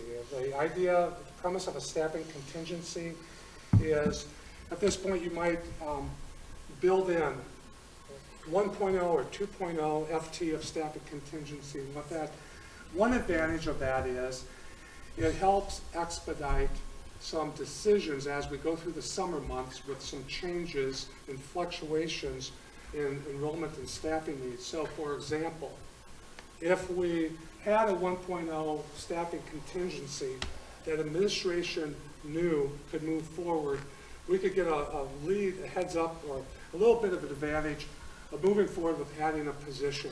We wouldn't necessarily need to come to the board if we needed to add a grade level position. We would still need to come to the board ultimately to approve that individual to be employed. So, but right now, this plan does not, it kind of goes back to that long-term sub. We see some other needs that we have not been able to really put in this plan. And I'm just not comfortable suggesting that we put in a 1 or 2.0 staff contingency when perhaps we have some other priorities. The reality is, though, as the summer goes on, if the elementary, the enrollment goes that we need to, whatever the board approves for the number of sections, if Jeff says, you know, we need this and we can show the data supports it, we'll need to come to you to approve that position. Contingency, sometimes you can go right through that, right to advertising and get going on and trying to recruit that person. In the summer, because you get into crunch time, and with one board meeting a month, it can get a little challenging. So, but in this plan, there is no FTE built in for staffing contingency. All right, so looking at this, and again, you have more specifics, details in the other report that's in your packet, but we tried to do a calculation of total staffing, and this is teacher, licensed teacher staffing. And for the current school year, we've calculated about 88.0. Now this is again, our licensed teaching staff. And for next year, this plan includes about 88.4. So pretty close to a neutral staffing plan. Now, remember early on when it started out, we are looking at projecting about a 20 student decrease in enrollment. So that conversation will need to continue talking about that. But we feel right now that as much as possible, we've identified where we can as far as those needs. We acknowledge that there's other needs as well. And, but this is the first look for you tonight. And the first look for us to actually come together and present this, which I understand, I believe this perhaps is new to not only the board, but it's been a little bit of a new process as we've worked through it, of trying to get some of this in place for us to really examine and work off of. So, and I should also say that in general, so we're using about a $65,000 average for a teacher 1.0 teacher position. So that 0.4 increase, you can approximately talk about 26,000. That's a very, there's a lot of variables that can change that. And But that's it for tonight. Gives you something maybe just to work off of. So this planned, by the way, the planned increase and the budget impact does not take into account any kind of further negotiated salaries and benefit increases looking ahead for next year. Now teachers, I know that is set for next year. And that's really what the focus is right now on what I've given you for budget impact. We've not really reflected, we'll be having negotiations with our non-certified group, which includes our food service paras and custodial, some of those numbers I've given you. So in the end, we haven't gone there on a budget impact with that.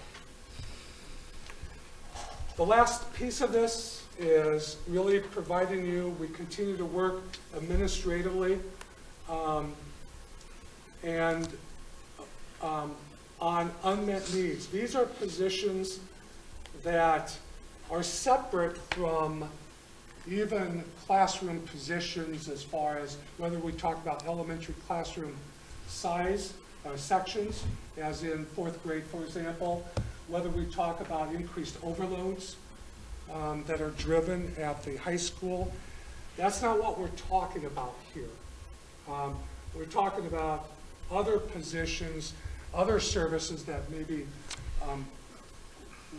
that are not in this plan, but we're identifying, we're working with staff, trying to build an ongoing list that at some point, that conversation is going to have to be had about prioritizing, which that for tonight in this plan, we have not done that. So here's a list identified through a number of people, and again, in no rank order. And I want to be clear, this does not include some of those other things we talked about tonight, whether it's overloads, classroom additions, sections, and so on. But it's something I think it's important for us to have out in front of us to work off of. I thought we had a permanent substitute teacher. Is this an additional one? So this would be an additional one. For the elementary. If you remember. Right? So if you remember, I just a short time ago talked about in this plan, we have maintained the 1.0. Right. The realization, though, is as a district, because that 1.0, right or wrong, or for whatever reason, it has kind of been more utilized here in the secondary school. On a daily basis, that same need has been identified at the other building too. So this plan does not build into a two permanent, it's only one, but we put that additional permanent. I could have clarified that for you. I could have said, this is a second one. Now, what about middle school MTSS? I thought that we already had one. I thought we had a high school and a middle school. We You did, wanna visit? yeah. You wanna And then, if you remember, there was a staffing. Oh, John had to go into. Right, and John elected to go back into language arts and Oh. wanted to stay there. Oh, And so we have not replaced that position. okay. So what's happening with that FTE then? So that's not in this budget then? That's not in that budget. Okay. But realize in a need. And so, Yes. again, Okay. I think it's been a good process. I think it's been new for the staff here, the administrative staff to work through. But I felt it was important, and what we started out with, what are we staring at projecting student enrollment? If Amy Lake was here, she would remind all of us that one of the largest impacts on our revenue is our student numbers and our enrollment. And so we have to pay attention to that. But when it's all said and done, what you have presented as a preliminary is a pretty close to a neutral staffing plan, slight increase. And there's still work to be done, both administratively over the coming month, and likely even beyond that. But at some point, I think I would recommend that we find a point of saying, okay, here's where we're going to start from, and here's our staffing plan for next year. It will have to be tweaked as we go through the summer months, and perhaps even after school starts. And wouldn't we want to add an elementary school teacher on here, right? Yes, An additional Again- elementary school teacher?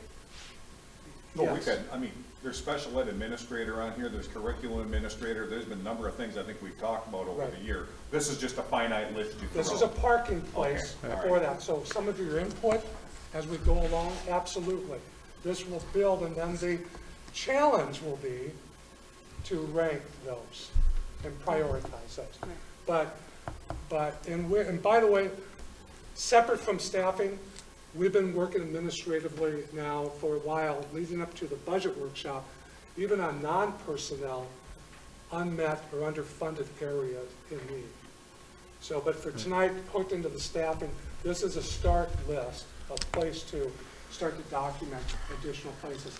So again, as I tried to say, introducing this, acknowledging that right now this doesn't have some of those, what we would consider enrollment driven, but yes, the elementary position, Yeah. the grade 4 or wherever that's needed, we talked about that.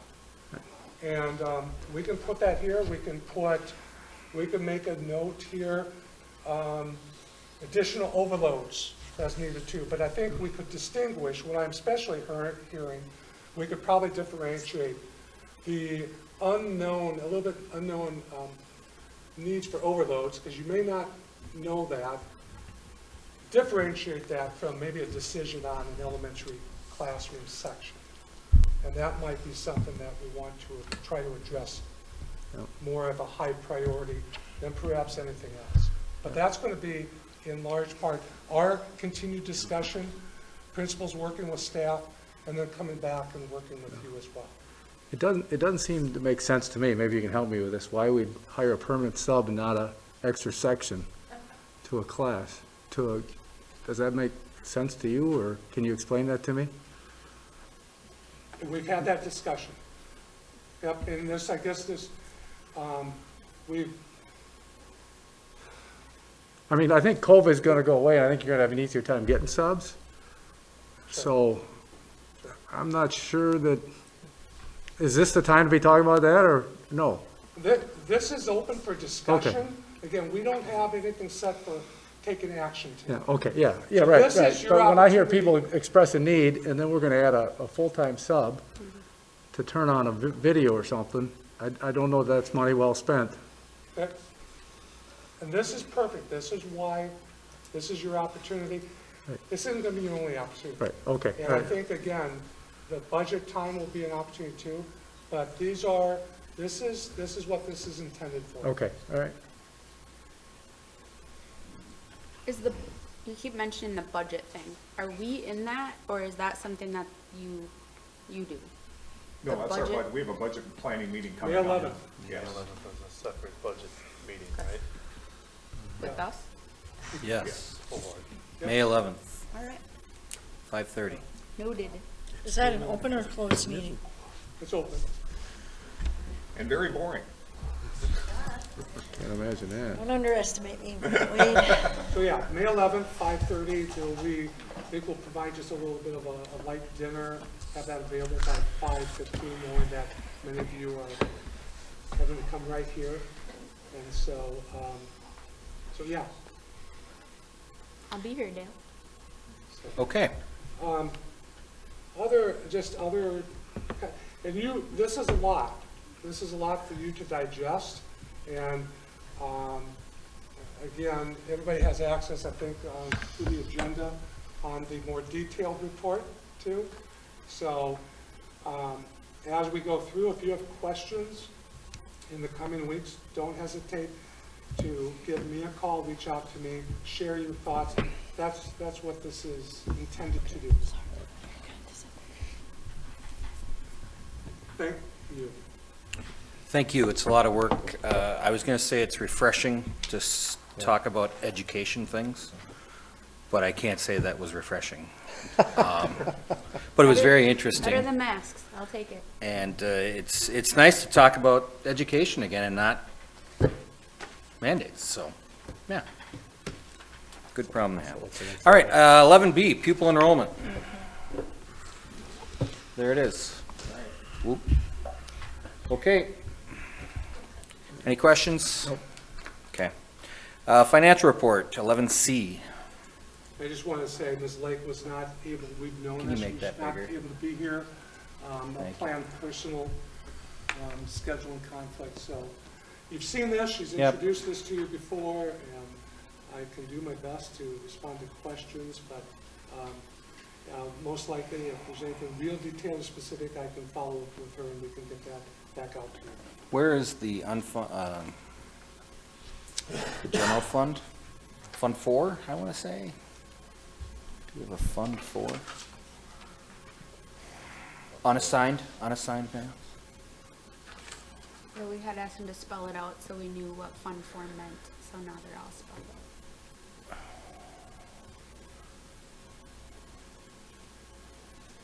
Just trying to work through.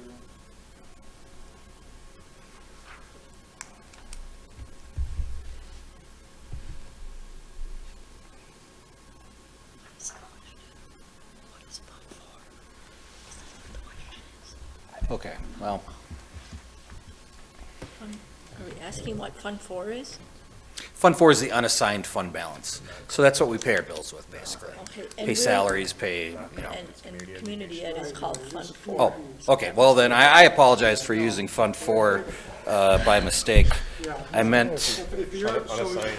is your question- unassigned. Is your question the unassigned I'm sorry. fund, though? Is that your question? Yes, it is. Okay. All right, thank you for that. It's okay. I formally withdraw my question, and Yeah, well. it's okay. Because you do have the breakdown on the backside of our food service, community ed, and so on, that, as far as on the revenue and the expenditure side. But, Yeah, no, it's okay, Dale. It's okay. Any other questions on the financial report? Okay. I guess I got one quick question. I don't know if it's on here or not, but do we have any kind of idea when the construction finalization with that will be coming up? Great question. yes, I hope that we will be well prepared. Boy, I keep coming back to May 11th, board, It'll be a busy day. the budget workshop. You better so- deliver, buddy. So, man. Man.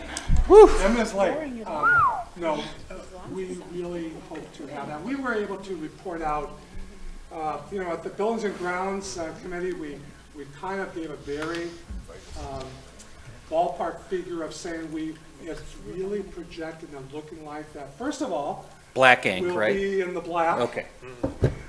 But the question is by how much? And then we'll break down the funding sources and ways.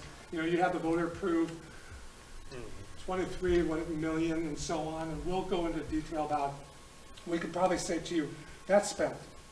But then the board also did some additional 2.5 million bonding, and so there's a portion of that that's still there. And we'll be able to talk about how can we use that. It might be advisable that we don't just go spend it real quick, because in a construction project, you may want to, and I'm talking about, we might discover additional things that we're not even in the project that we didn't think about. So, but are really needed.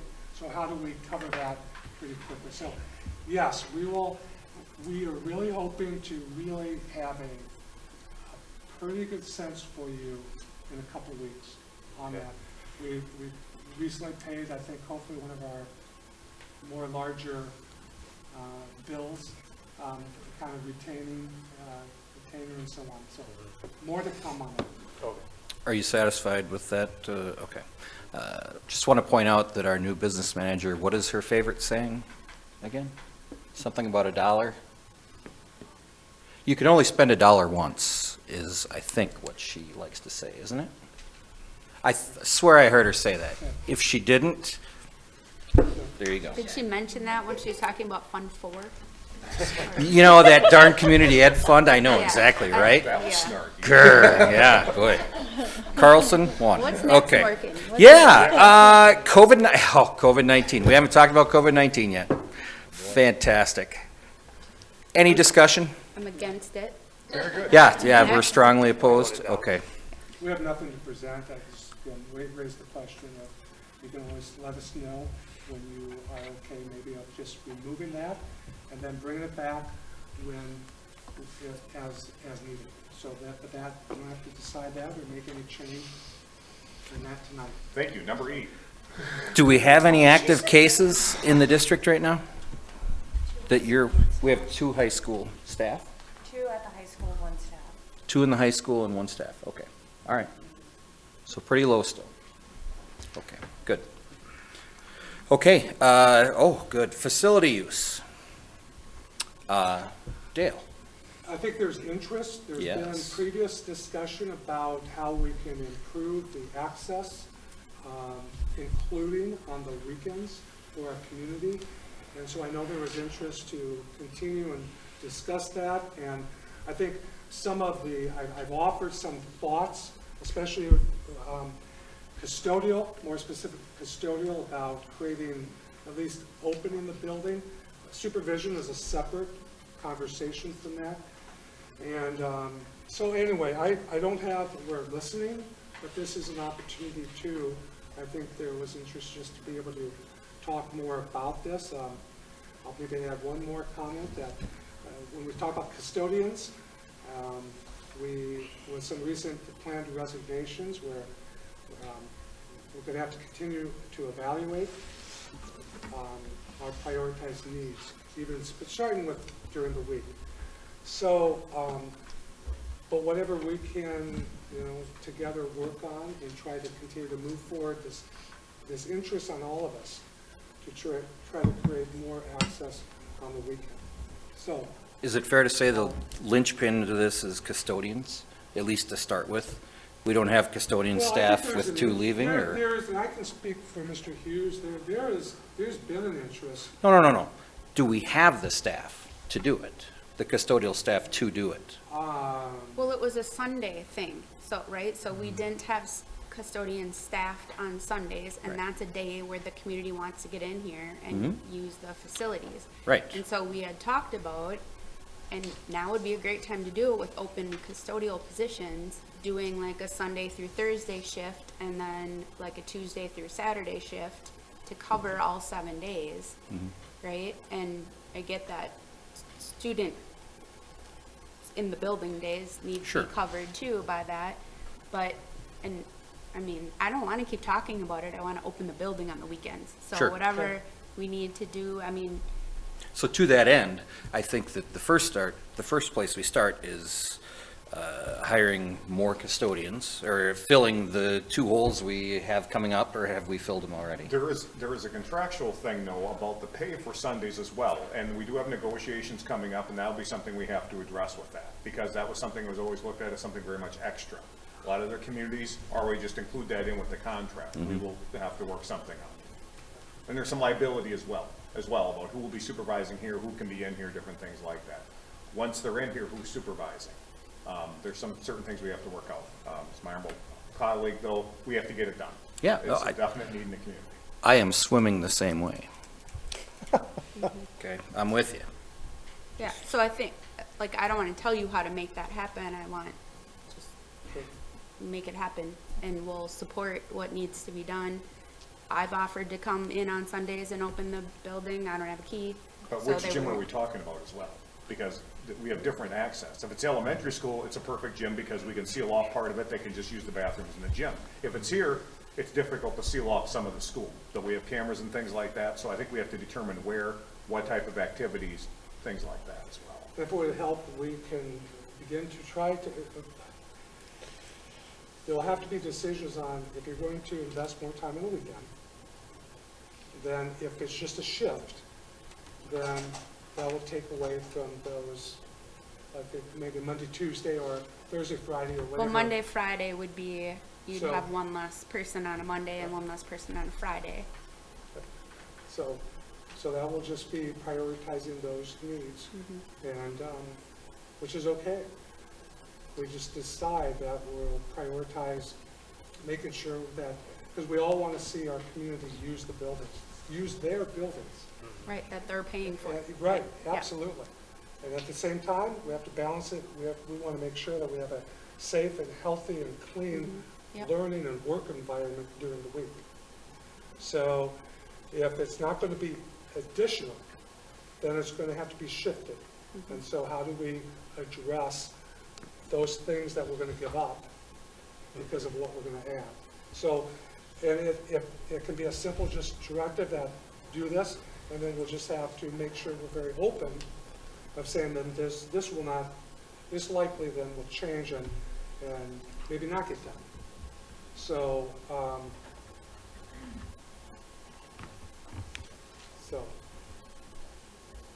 So by the May meeting, would you have a proposal on how we're gonna achieve it? Is that enough? We'll be talking about staff and budgeting at that time, so. Well, like the regular May meeting. No. We have enough excitement for the May 11th meeting that's now on my calendar.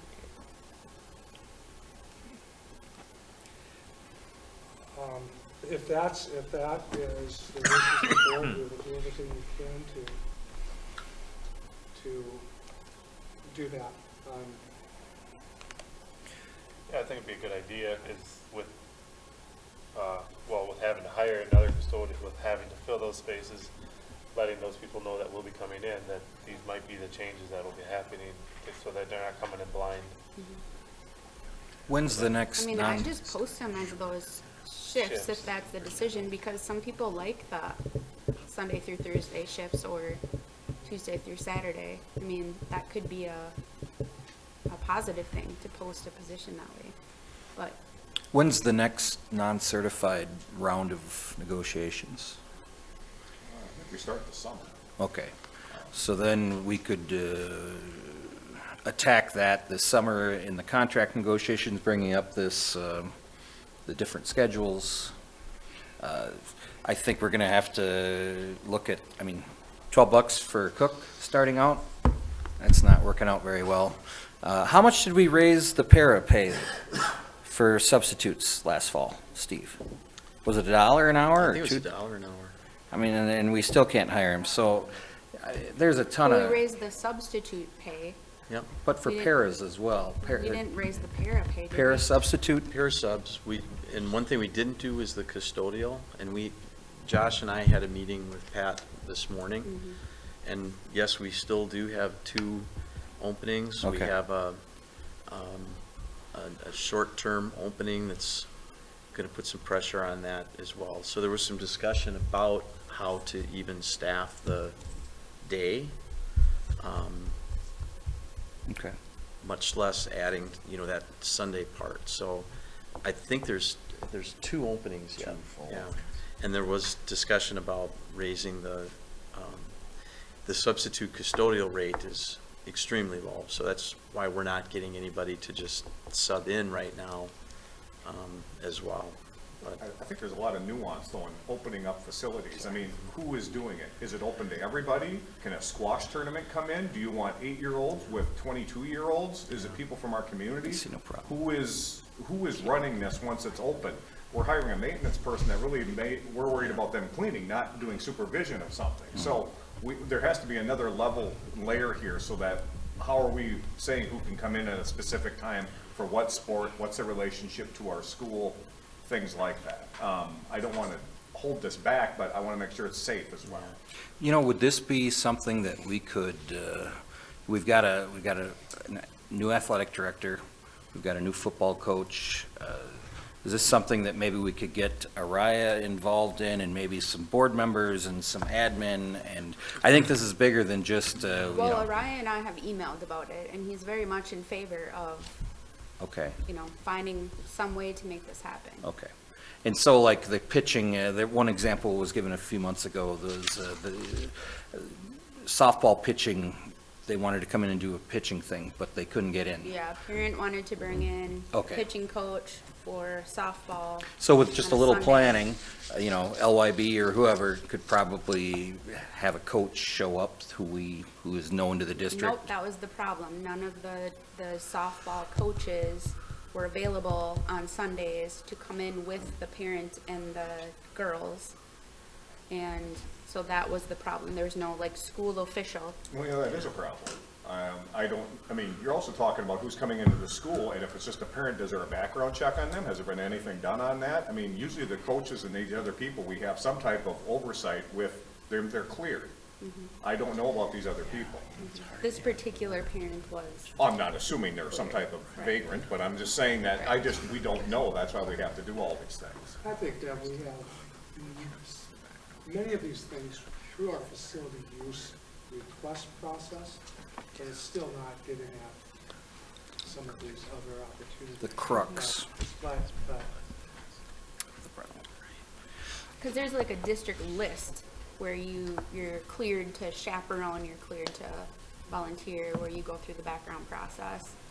And so, maybe the person needs to be on that list at least, where they've had the background check. But like, I don't care, I just want like ideas how we can make it happen and recommendations that we can react to. But I mean, all the crappy days seem to be during the week, and then it's bright and sunny on the weekends, and if you would just allow, we will try to elevate this issue among everything else that we have. Put it on the list, Dale. And we will do our best to, as an administrative group, start look at it. We'll involve Mr. Hayes, we'll involve Mr. Hughes, and we'll really try to get at this. I just, as I sit here, I don't want to mislead you and to say that we can make this happen by the May board meeting. I just got to be upfront and say that. But we will start giving more attention to it. And I know it is an opportunity. We have those postings out there for custodial, and so it would be best to at least, if nothing else, make them very well aware that there might be the need to have some flexibility. That we might start you out here, but it'll be easier to retain them if you let them know up front. If you tell them after they've been hired, they might walk. As Mr. Welper said, we do have the Sunday issue that brings back the negotiations a little bit too. So, well, and inflation is eroding what we're doing with people. So, and I don't think our two-year contract cycles are helping us combat that.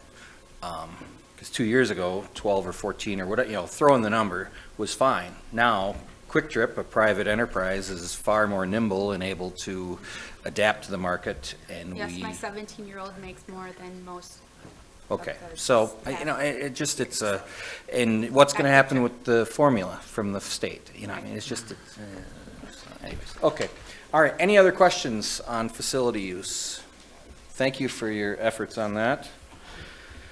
Okay, Education Minnesota report, news from the classroom. Is this a new one for April? I don't. Okay. Kirby, yeah. Maybe push the video. This is the right one though? It doesn't look like.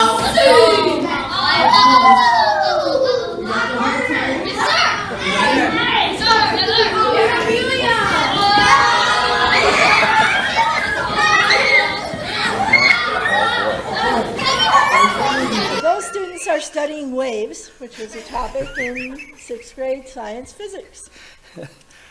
I don't know what kind of wave it is. Does anyone? You didn't see the understanding liability insurance students off to the side watching that, but okay. And so then it talks more about it on the next slide, that they're learning about earthquakes, S waves, and layers of the earth. Cool. And then the law of sines and law of cosines is math topics. And here they are practicing high school geometry. I think is still in 10th grade for most kids. Here's the cutest people we could find to come to our presentation. I may or may not be biased. And they are, as always, celebrating their love of reading. So that pizza, to the eyes of a 4-year-old, is a prize. Athen also has a prize on the left. And then they celebrated with food and treats, right, Katie? We love celebrating food in preschool. Yeah, we know how to live. Little Red Hen makes a pizza. Ooh, that's the story, not I. And then this was preschool too. Katie, you want to tell them what they're doing? Yeah, the words didn't show up. We did a science experiment today. They made eggs. So there's little and they froze them, and then today they got to hatch their eggs. Cool. Right in the experiment. Yeah. What? Yeah, that's awesome.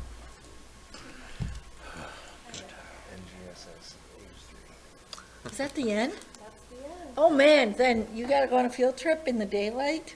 They are again working on the natural playground, which is super cool right now. I have pictures on my phone, but I didn't get them on the slideshow. The other thing that I saw on Facebook that I don't know if you saw, but I was going to pirate it and put it on the slideshow to make sure you saw it, was Mr. Eckern at the elementary is also the high school varsity baseball coach? No, assistant coach. And he has employed small humans as bat people. Oh, really? For them. And so Brittany put up some great pictures that he took of that happening. So that was awesome, I thought, when I browsed past that. And then there was another thing I looked at, and I can't remember because I'm still looking forward to May 11th. That's all I got in my mind at this point. So, any questions for the admin representative? No, thank you very much. Thank you. Administrative reports. Principal Smith. Two things real quick, and then I have a group that's been waiting patiently here to share some things with you guys as well. But as we head into the end of the year here, of course, a lot of standardized testing is taking place at both levels, middle school and high school. ACT Day was completed, so that is part of the high school site goal. And those results will be available to us usually early in June. We're able to see how we did there. And then with the MCAs, those are starting at various grade levels in the high school, pretty much every grade level in the middle school, and middle school cycle is tied to those as well. Staffing, you heard a lot about that tonight, and with that, and you saw some of the resignations that were in there too. And I should have commented on that probably earlier, is that some of our staff that have put in their resignations are actually moving back and actually closer to family and home. And so it's, I think it's going to be something that, we're just going to always be dealing with in education. And with that, these guys were able to go to a education fair and kind of promote the good and well-being of this area and what we have to offer, and hopefully attract some more candidates. But the number of postings that we've put out, it's going to be a little bit different this year, and we've talked about that as a group. We have a opening date and then a closing date, but literally as we are getting applications, we are screening and interviewing. And so our hope is that we can find candidates that are qualified, that are good, and that we want, and we can have them in place. And so we may end up closing some of our positions hopefully before that May 13th. I have an interview for art tomorrow and Friday virtually, and that's a 0.6 position that was created from a teacher that is getting married and going to move to Rochester, and so we're not going to have that opportunity to have her here. So just an awareness on that end as well. But I have our Student Services PLC here, and they were kind enough to come and just share some of the work that they are doing, ongoing work that they're doing related to their individual growth and development plan, but also tying in with our community roundtable discussion in December. You want to share the mic? Step right up.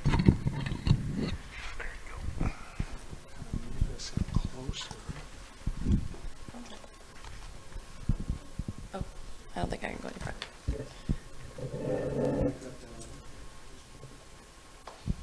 Well, hello. Thank you for giving us a few minutes to talk tonight, and thank you, board. I'm Abby Kemp. I'm the high school counselor, and I have my wonderful Student Services PLC team here. For those of you maybe who don't know everybody, this is Kate Madison. She's our 512 social worker. Amy Rohrs, our elementary school social worker, and Lisa Mossman is our middle school social worker. So tonight we just wanted to take a few minutes to let you know of some things that we're doing, as Steve mentioned, as a part of our IGDP plan. Along with a lot of conversations in the community, and again with our awesome, the community forum we had, you know, our mission here is always to support students and hopefully that they're feeling safe and welcome. And so the dialogue with the diversity and the inclusivity and feeling safe at school has kind of spurred us to want to do a survey that's going to collect some of that data about how students are feeling in our school and in our community. And so then when, you know, we'd like to do that survey and then use that data to kind of drive what we'll be doing next year and some of the work that we want to do. So we just wanted to, you know, have that open dialogue with you to let you guys know that that's what we're intending to do. So I don't know if anybody else wanted to say a little bit more about the survey. I just think that we met with administration and they just felt it would be a good thing to bring the information here so that, you know, again, everyone was aware of it. Maybe you have ideas that we're not thinking, but our number one goal is always to have the kids feel safe and comfortable in our setting. So can I ask a question? So one of the biggest pieces of feedback we heard at that round table is cell phone use in the school. And I've continued to hear from teachers at especially the high school level that, you know, why are we still allowing it? They want to not allow it in their classroom, but if other teachers are allowing it, then they're going to have trouble enforcing it. So as a school, why can we not make that change? Central and La Crosse has made that change. And so I'm interested, has there been discussion about no cell phone use in the school? If not, can there be a discussion about that? And interested in, you know, reasons why we wouldn't do that. There are no reasons why we wouldn't. And yes, I think, you know, our current policy is that teachers can control in their classrooms whether or not they allow the use of the cell phone. So many have signs posted or baskets, and when students come in, that's where they go. Not all, you know, just as you said, some feel that, you know, that they would prefer to teach them the proper use of that. But with that, at the end of the year, our leadership team reviews handbook changes, and as you guys know, that comes forward in readings in June and July. And so that, I can guarantee you, is going to be one of the topics of discussion along with some other items that they've already discussed too. So stay tuned. Also, teachers should not be using their cell phones in the classroom or around anybody else as well. With social media, I don't know if there's pictures, but that should not be occurring. That's on you guys. Teachers should not have their cell phones on when they're around the kids. We hear it's still happening. Yeah. We do. It's the same few teachers, so please address that. You're retiring, so you don't care. Josh, go after it. Did you want to add anything? I have a question for you folks, real quick. So what's the ongoing, like, what are your next steps on the behavior piece? Like, or what? Well, what more is coming? We aren't looking at the behavior piece necessarily. Okay. We're looking at the idea of being safe, but we're looking at more of inclusion and equity. So we have a survey that we've developed, but we're still tweaking it. Got it. And certainly we will, you know, show administration that prior to sending it out. We're looking at potentially the fall.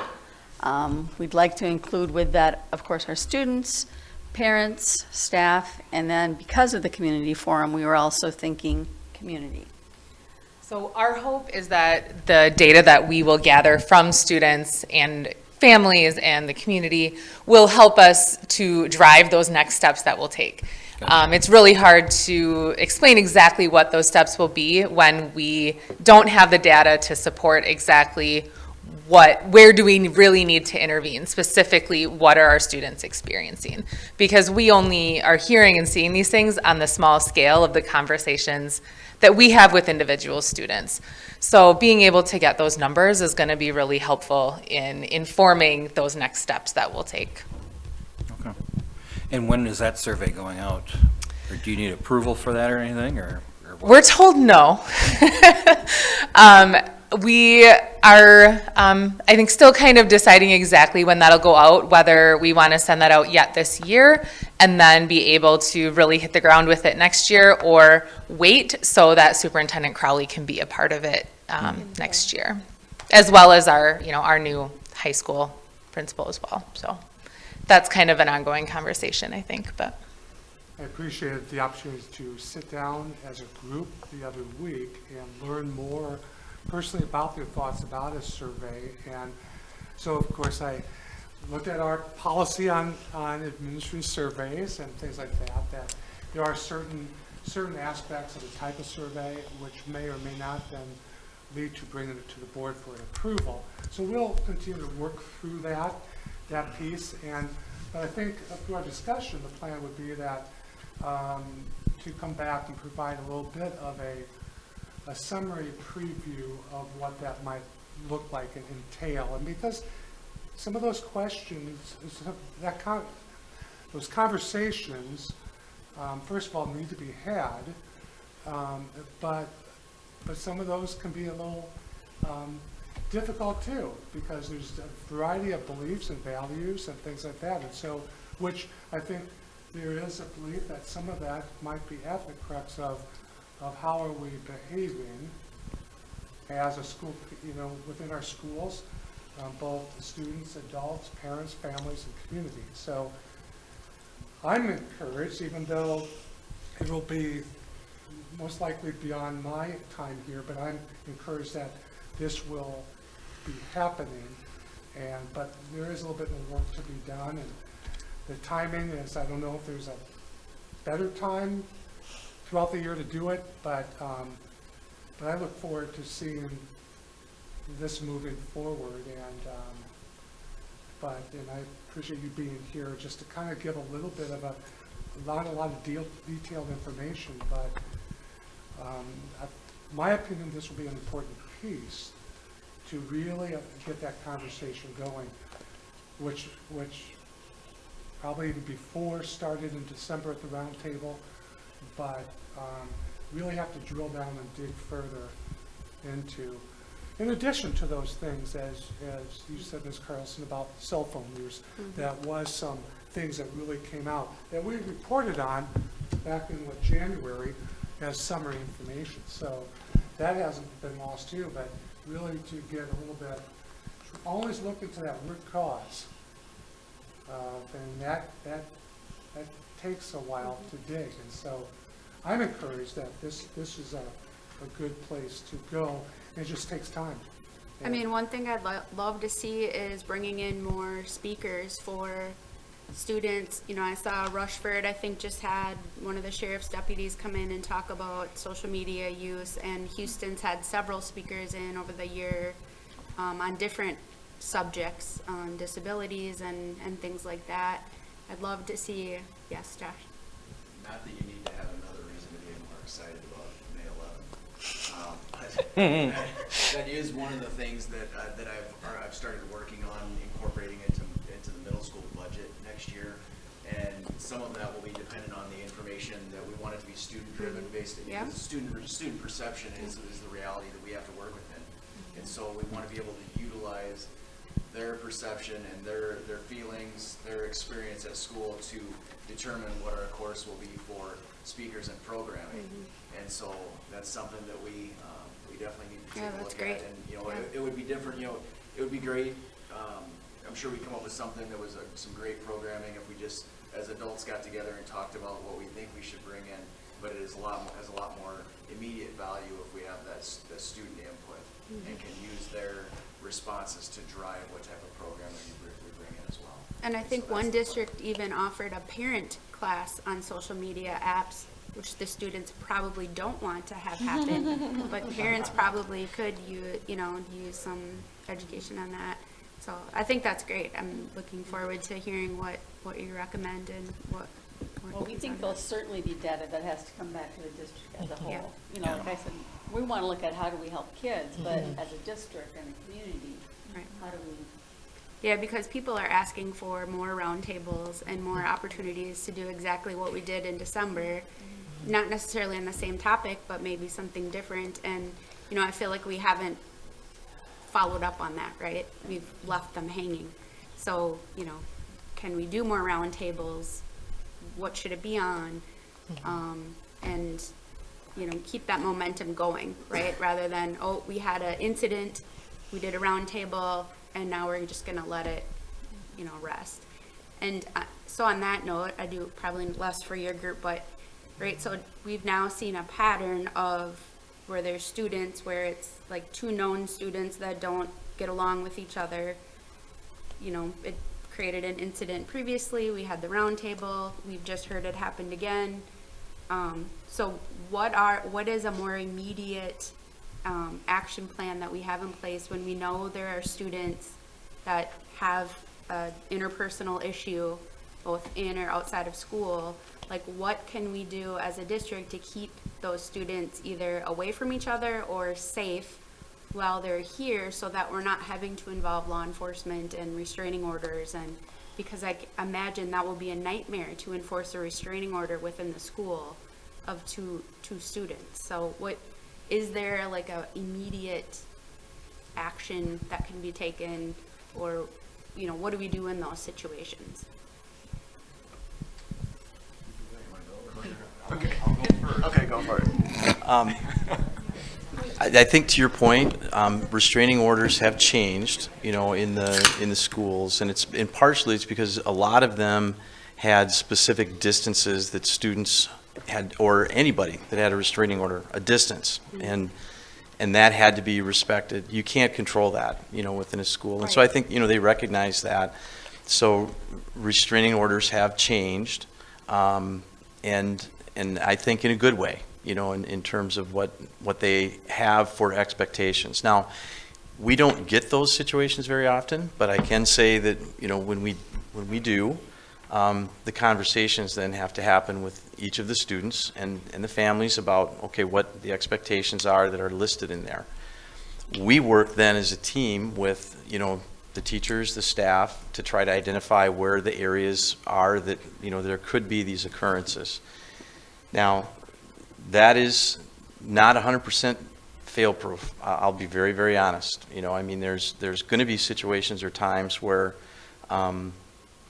if students are looking for a negative interaction, they may find a way to do it. Now, our hope is that, you know, with the systems that we have in place, there are going to be adults that are going to be nearby. Our hope, I guess, April, our goal is that we are looking to teach those kids exactly what they need to do and try to get them to understand that those choices are going to lead to different consequences. Now, it obviously works better with some kids than others. And to go back to the incident that happened in the fall, neither of those students attend our school anymore. There do sometimes come situations where you have to make that choice then for families, or help them find other educational sources that they can do. You don't want to have to do that except as a last resort. I mean, the hope would be that we, you know, can help kids understand, and just kind of like what they talked about a little bit too, getting at what that root cause is. And to be very honest, there are times where Mr. Malakote and I get to a situation where students have a disagreement, and we're dealing with 8th graders, 10th graders, seniors, and the issue goes back to 1st grade. Not that it's got anything to do with 1st grade. And we are finding that is really challenging. We can't change what happened then. You know, we can't. We can try to address what's happening now, and we can try to help support moving forward in the future. But I guess that hopefully gives you a little perspective there. But and I don't know if there's anything that you want to add. Yeah, and just a couple things as far as what's being done since the roundtable discussion, at least as far as my approach to dealing with issues that have come up that I've been involved with directly. You know, we did get the bullying report fixed. Pushpa was able to get that fixed so that when it is submitted, it's routed to us. I'm getting those reports. Fortunately, not super often, but now I am getting them, where that wasn't the case before, where they were, I don't know where they went, no man's land, but that's fixed. And Kate Madison has done a really great job of working with some of the kids too and helping them fill out that report. And that's what can start the initial conversations with the student who who was doing the bullying or the student who was receiving it, having those conversations and also getting parents informed right away that those things are happening, as well as the people that are working with them around the building, so that there's more eyes going on. But a lot of it is really stressing the importance of the kids who are getting bullied to actually talk to someone. Because we've seen that a lot lately, is that, well, this has been going on for a long time and I haven't told anybody about it. And how we always respond is that we can't do anything about something that we don't know is going on. And so we need to be able to make sure that we have these people, these kids, that we have somebody in the building that they feel that they can trust and they can go to and they can share those things with. And so that's the route that I've gone as far as trying to reach those kids immediately when I get those reports, and then contacting parents and staff members that are working with those kids to try to get more eyes on the situation, and also to try to problem solve and come up with ways to avoid those types of situations, and then work with the kids who are doing the offending to put that put the kibosh on that as well. And so that's what I've been doing directly since the roundtable. That's kind of how I operate in general as well. But I found that the parents certainly appreciate the early communication, and I've seen some good results so far. Not 100%, of course, but it's certainly been time well spent. Right, and we never hear about those, right? We don't Exactly. ever hear about the ones that are Yeah, and I don't, the times when we do get, when we follow up with a parent, I touch base after we talk about the initial, incident, meet with the kids, talk with the staff, and then circle back with the parents. Hey, how are things going? Have you heard anything more since we last talked? Yeah, and that communication is very much appreciated. And yeah, those certainly don't make anybody's Facebook posts, for sure. So, is there any way that we could start getting these reports of like bullying reports, just kind of general numbers, so that we can see as a board if we're having escalated issues again? Yeah, just like a general, like by grade level or by middle school, high school. Yeah, kind of like the report that we received after the roundtable. If we see that every month, that way we have an idea of, yes, we're having an issue again, what's going on. I know I mentioned it before, and it would be nice to see those numbers so that as a board we have an idea. We're not waiting for the community to come at us, say, we have this problem, this problem, and this problem. Now we have an idea before we get that far, we can maybe address it rather than waiting. What's challenging with those reports too, though, and you run into this with the compliance hotline calls all the time, is just because you get more doesn't necessarily mean there's more issues. It might mean that they now are aware of who to call, or they feel more comfortable, which could be a positive thing, right? Mm-hmm. They're more comfortable too. So you have to kind of, just because the numbers are going up doesn't always mean that means there's more issues. So just keeping that in mind when we see the numbers. Yeah. Maybe there's a small part of it too that is educating on what actually bullying actually is. If somebody gives you a dirty look, that's not bullying. That's maybe somebody that's in a bad mood, or maybe they're just being they were off that day. Doesn't mean that it's a bullying situation. But if somebody that's that's really belittling, making you feel bad, targeting, ongoing, all of those sorts of things, and so getting having that recorded, so that this time it was a dirty look, the next time it was a mean word, the following time it was a push, and then the next time it's a shove and a pick up, a fight down in the bathroom. Having those recorded every time and having them documented, so that you as administration can see, well, this is getting worse every time, it's necessary. So even though it's just something simple, knowing that when they report it as a bullying case, it's getting documented and received is good. And then having us seeing that, or not necessarily seeing that group, but having us knowing that there's reports of things coming in. So something like middle school principal for November report, maybe you could just say we had 3 level, DEFCON 3 incidences, or what, whatever it is. Yeah, because that's kind of what we had after the roundtable was we had not to pick on Jeff, but we had 4 kids got pushed down. It was, nothing big deal, but it was just a general concept of what happened that month. And we were able to, not a big deal, but when we're having it every month, what's going on, what can we fix? Yeah, there's like a pie chart, I think, Yeah. and it gave a breakdown of how many reports were of what. Of what level of issue. And we could incorporate that into our board report. Yeah, just something simple, that way we can see that every month and Sure. we can adjust and have discussions about it. Yeah, that's doable, for sure. Well, and We then, could replace the COVID-19 item D with There you go. that. so, back to the group who spoke, I would strongly encourage you to move forward with that survey. And, we can provide the new superintendent's email address. I think she has proven to be pretty, accessible. And, I mean, she came to a District 300 meeting Monday night. I don't know if you've ever been to a District 300 meeting. It's not a concert, but it's important work. And she was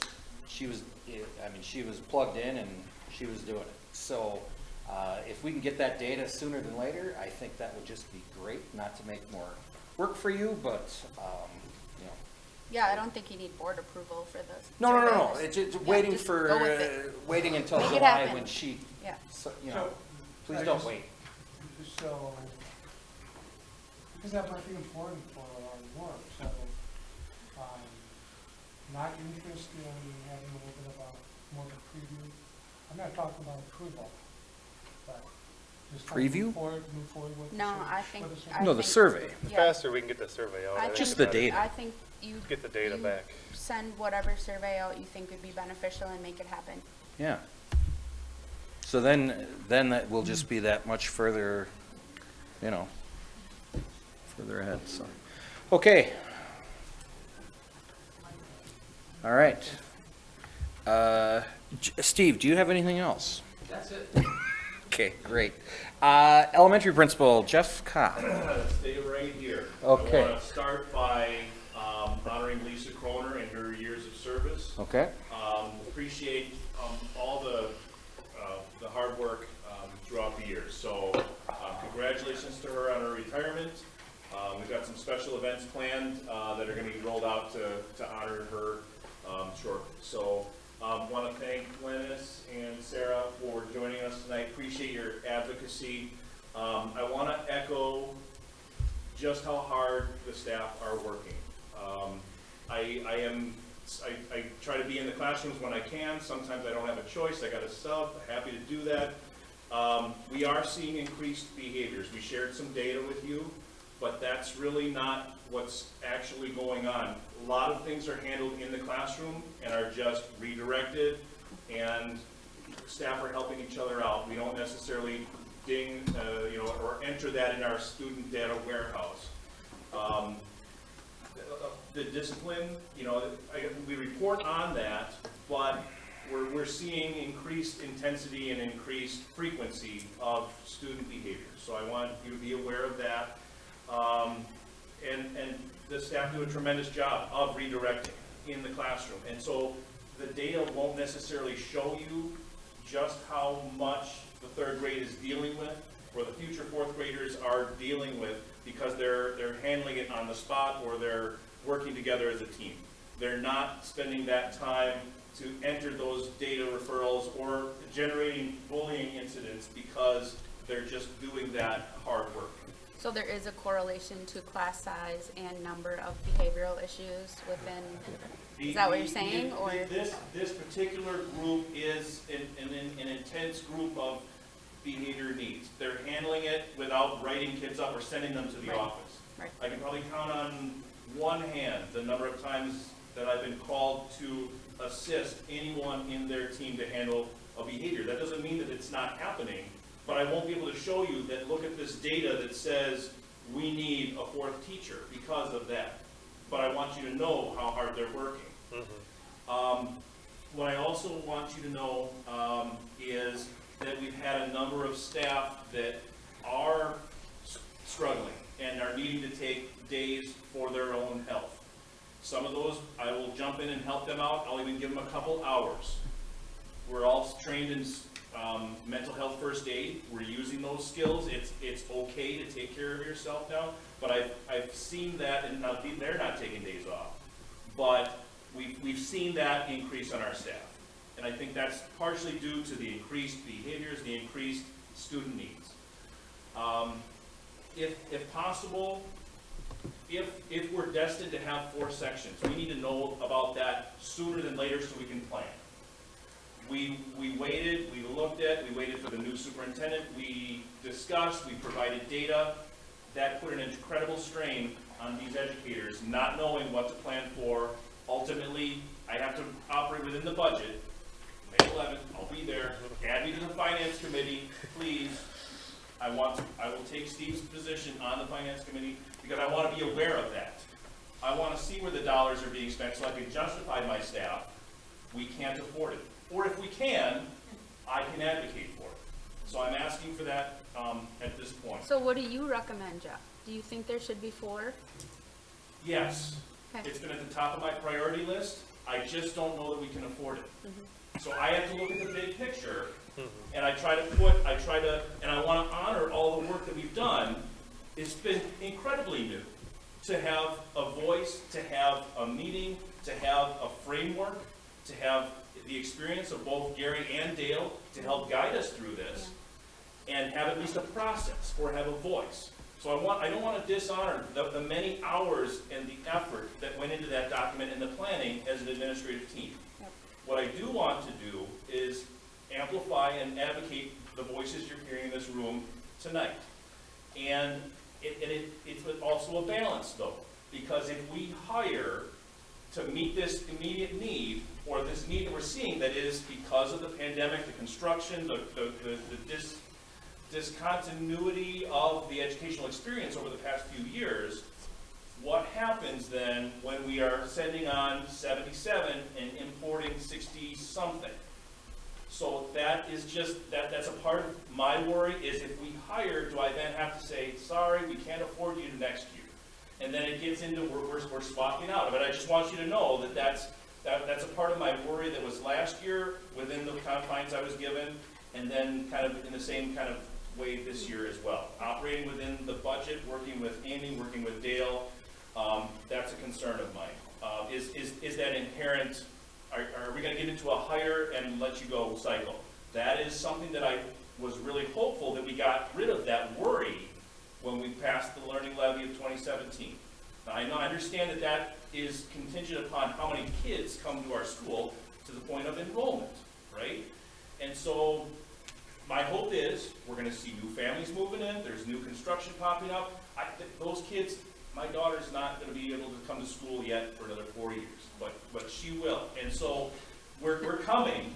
The COVID boom is coming, but I worry about that's how do we have a consistent staffing pattern that allows us to plan and keep teams together, but also be fiscally responsible. And so what I want you to know is when you see that unmet needs, I'm glad we kind of talked about that, because I've been advocating for as many classroom staff as a top priority because I hear the voices of my staff, I see the student behaviors, I see the student needs. I try to help where I can, and they're busting their butts. That's the reality. And it won't bear out in the data that I might be able to show you because they're handling it. So above all the unmet needs, yeah, rather than having a sub, absolutely, Jeff. Priority is classroom teacher before I hire a sub. I'll sub myself before I hire, so I just wanted to let you know that that's kind of where I'm at with things, and I'm glad we're having the conversation, and I can't wait to dig into the numbers and figure it out. Because there's not unlimited resources, but we should be able to put as many classroom teachers as we can afford. And that's what I'm here to do, is to amplify that voice and to let you know it's not a dumpster fire at the school. We are helping kids, but the needs are greater than they ever have been before. And so if we can afford it, yes. With that, I don't know, let's look at some nice pictures. Go through there. The school has a secure entry. We're at grand opening. We welcome you to that. With this beautiful new facility, you can keep going. We've got the ability to have off-street parking. It's safer, it's wonderful, and actually we're talking about having a traffic garden bike rodeo. There's some really cool things we can do with this Safe Routes to School kind of group we're meeting in. Keep scrolling. And that was just fun. We had a daughter dance, and that's what we're here for, is for kids. We had princesses. We had over 300 people show up from neighboring communities, welcoming them into our beautiful new school. That's what's possible when we open up our buildings. So we have to continue to do so and provide activities that engage our families and welcome families into our school. Then we'll have the numbers to justify, so we don't have to have this debate every year. And it's not just the facility that's going to draw people in. It's a chicken or an egg, right? We improve our programming, more people come to our Meet school. student needs. We have a reputation of being safe. We have kids being successful. And We have low class demonstrating sizes, success. And then it some spreads the people pick us. positive, then this is the place to bring your families. So, Brittany, click on Jeff's new playground too. I just emailed it to you. It's really cool, and I climbed up on it. All those racks. Yes, someone's gonna die. Yes, They'll be yeah, I having mean, fun. that's gonna draw, every boy in the school is gonna climb there and play King of the Hill. That's the purpose. All right. Community education. I will speak on behalf of Beth. Okay. To make sure that you were aware that there's a new drone video embedded in her It's really good. thing. Okay. John Kotz, our new teacher at the high school, will be teaching our drone class next year. He started off, he shot the one at the high school, and didn't have time to get to the elementary, and then he went back, shot the one at the elementary, and actually decided to do a whole new video, so this is pretty sweet. We showed this at the job fair in Minneapolis last week.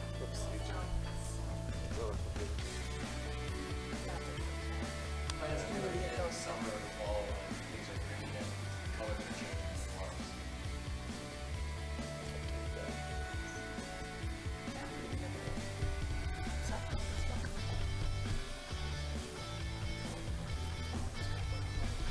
Okay. Oh.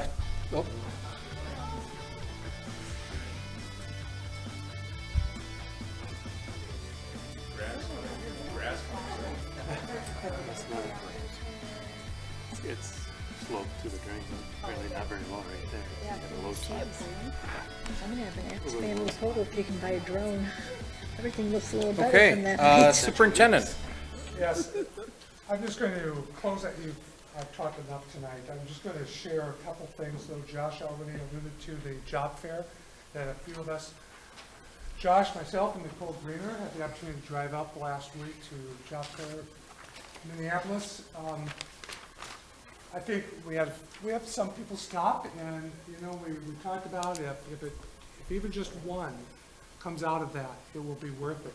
But it introduced us to perhaps an opportunity in the future. And if you haven't experienced something like that, it's fun to experience. I kind of smile. You have the Alaska schools and there and so on. And so when you see these big $10,000 signing bonuses, it's, but that's what happens. And so, but I appreciate Josh and Nicole, and then Bethany and some others were very instrumental. Brittany and others were to really put those things together. John Kotz and so on. So it was a good thing, and hopefully it we can build off of that. I just had a couple additional things. The high school principal selection search continues. We had a productive day yesterday. I appreciate the staff and the parents and students that were involved with that. It was an all-day affair. I think some of us started. I think our parents started about 8:15, and then our staff walked out 6 o'clock or so. So it was a good day. Superintendent Crowley and I we met today, and we're working then on taking a lot of information, a lot of pieces, and making some decisions on finalists.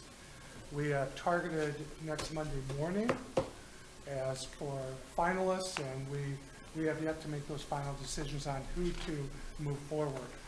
And so we look forward to bringing a recommendation to you early May, but I was going to say May 11th. Yeah, oh, why not? But, well, we'll see. But we're anxious. I just so much appreciate the involvement of so many throughout this process.